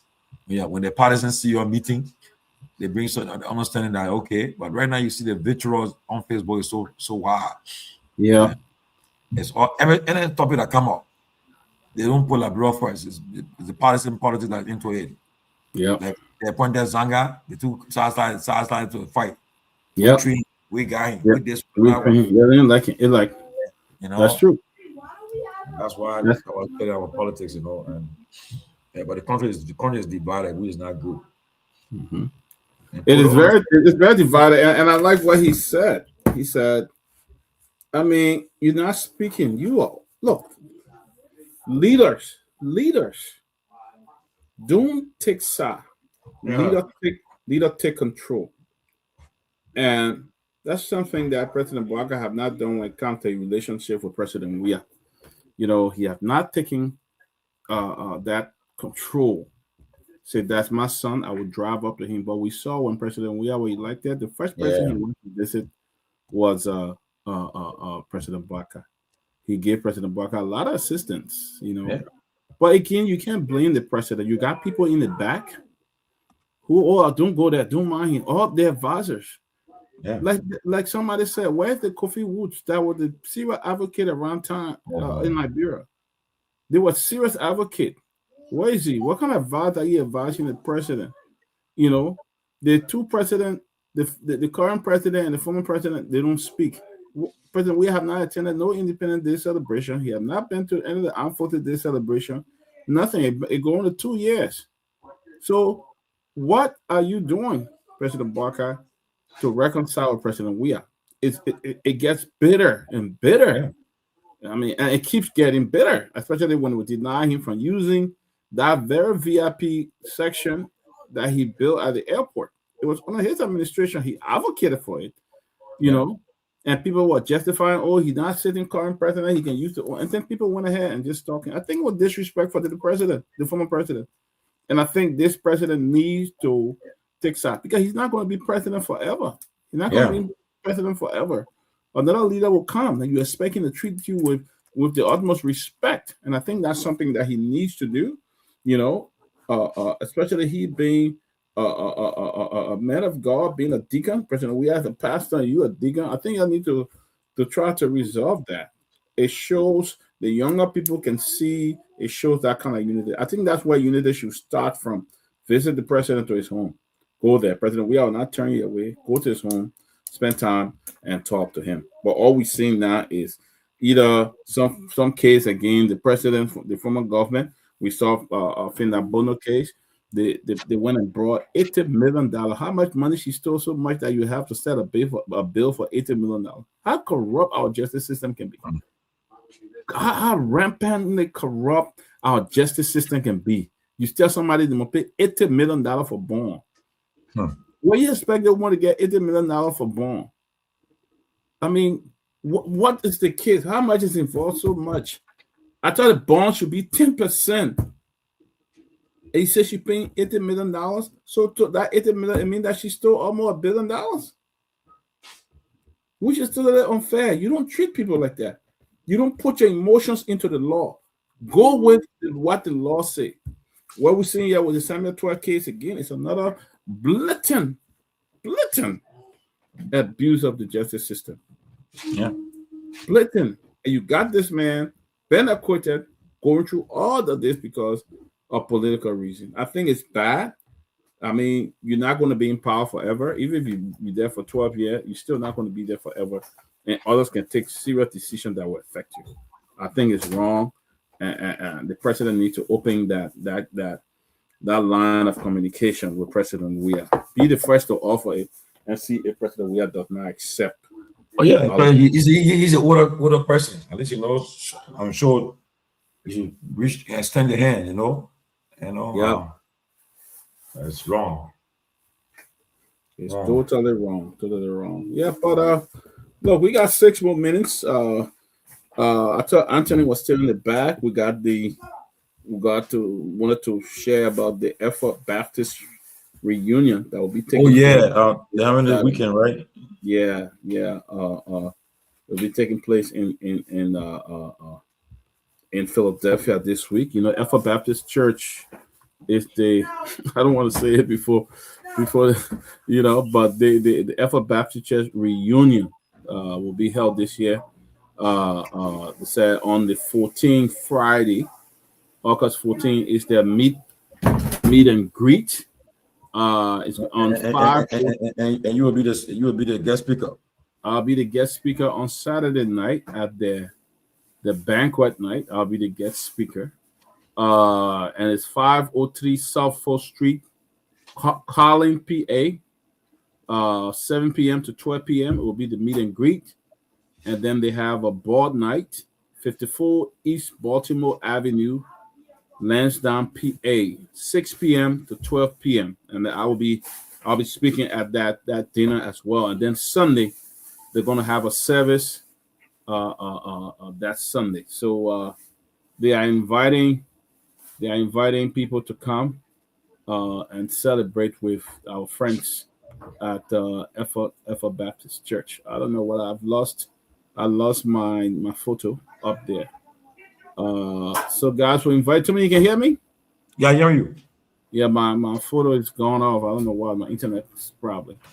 But yeah, the Effort Baptist reunion, and the tickets are patron $100, couple $75, and ordinary $50. So let's come and support Effort Baptist Church Reunion USA this Friday, and activities continue through Sunday. Going to be a great service. They're going to be great singing, great music, sumptuous meal, and great message. Great message. They're going to be in. And I'm trying to see what I can find the team for their reunion. I don't have it here, but the team is very unique. And we are hoping that, Effort Baptist Church is the church of the president of Liberia. That's where the president, he's a deacon in that church. Well, I wouldn't say but it'll be a great service. We have some folks coming from Liberia as well. And they're going to meet on Sunday at 10 a.m. New Fellowship Missionary Baptist Church, 701 Woodland Avenue, Philadelphia. So it's going to be a great activities. Beginning Friday, August 14, and it's going to end on August 16 on Sunday. So we encourage you to come. Guys, thank you for joining us tonight. I don't know why my camera went off. I got light. I don't know why my camera went off, but thank you for joining us, guy. Been a great night. Mr. Gayman, Sylvester, the rest will be back here tomorrow, but it's been a good evening. Thank you to the guys in studio for carrying us through this. We'll meet again. Too many men call me after we leave here. Guys, okay. Hold it down. Any parting statement too many before we go? Well, hopefully we may have the Deputy Information Minister may be our guest either on Thursday. So we're working on things, hopefully. So we look forward to hosting him if all goes well.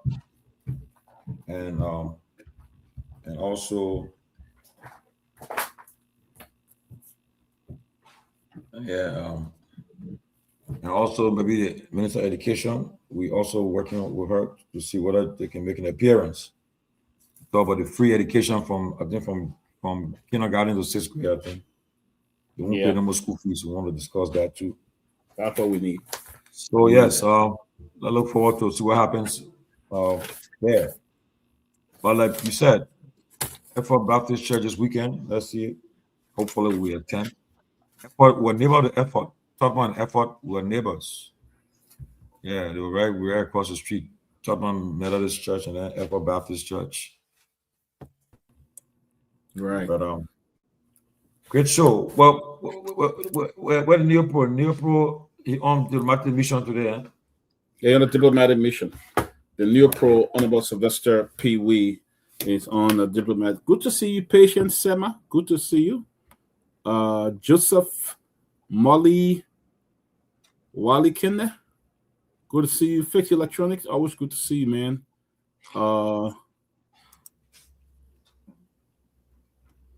Everybody, good to see you guys. Okay, guy. Marvinton, Wanaki, good to see you. Chukon, long time, brother. Chukon Bayou. As he said, Yasa is well prepared. Are we prepared for her? Let me see. Are you guys ready to prepare for Yasa? Yasa seems to be well prepared politically compared to what I'm hearing from Europe. She knows how to divert the topic and narrative. Oh no, that girl understand it. Liberian political dynamics. So she don't follow. Go on her page, you know where she stands straight. Go on her page. Yes, sir. It's a good addition. She's an unapologetic supporter of the ruling party. Good about it. I mean, people praised her yesterday. A lot of people call me and texted me and said they really enjoy her and so forth. So yes, Jen, my borrow Jen, let me go rest my energy like the others have done. 2029, we will meet by God's grace. Jen, my borrow, good to see you always. Good to see you. Good to see Samuel, what's his name? Go Guy Hollywood. Wow. All right. Good to see you, brother. Good to see you. Good to see everybody, man. Have a good night, guys. Wakanoa Jr. Wakanoa Jr. Yeah. Emmanuel Bro. Let's see what Emmanuel says. He said, according to my credibility, reliable Russell's Police Inspector General Gregory Oliver William Coleman received a whole lot of gift from the cocaine cartel. Therefore, how come only Biago got caught up in this cocaine web? What happened to the 10K IG Coleman received from Johnny Balladino? From all indications, President Joseph Barker is surely on some kind of convincing tricks with those very senior government officials.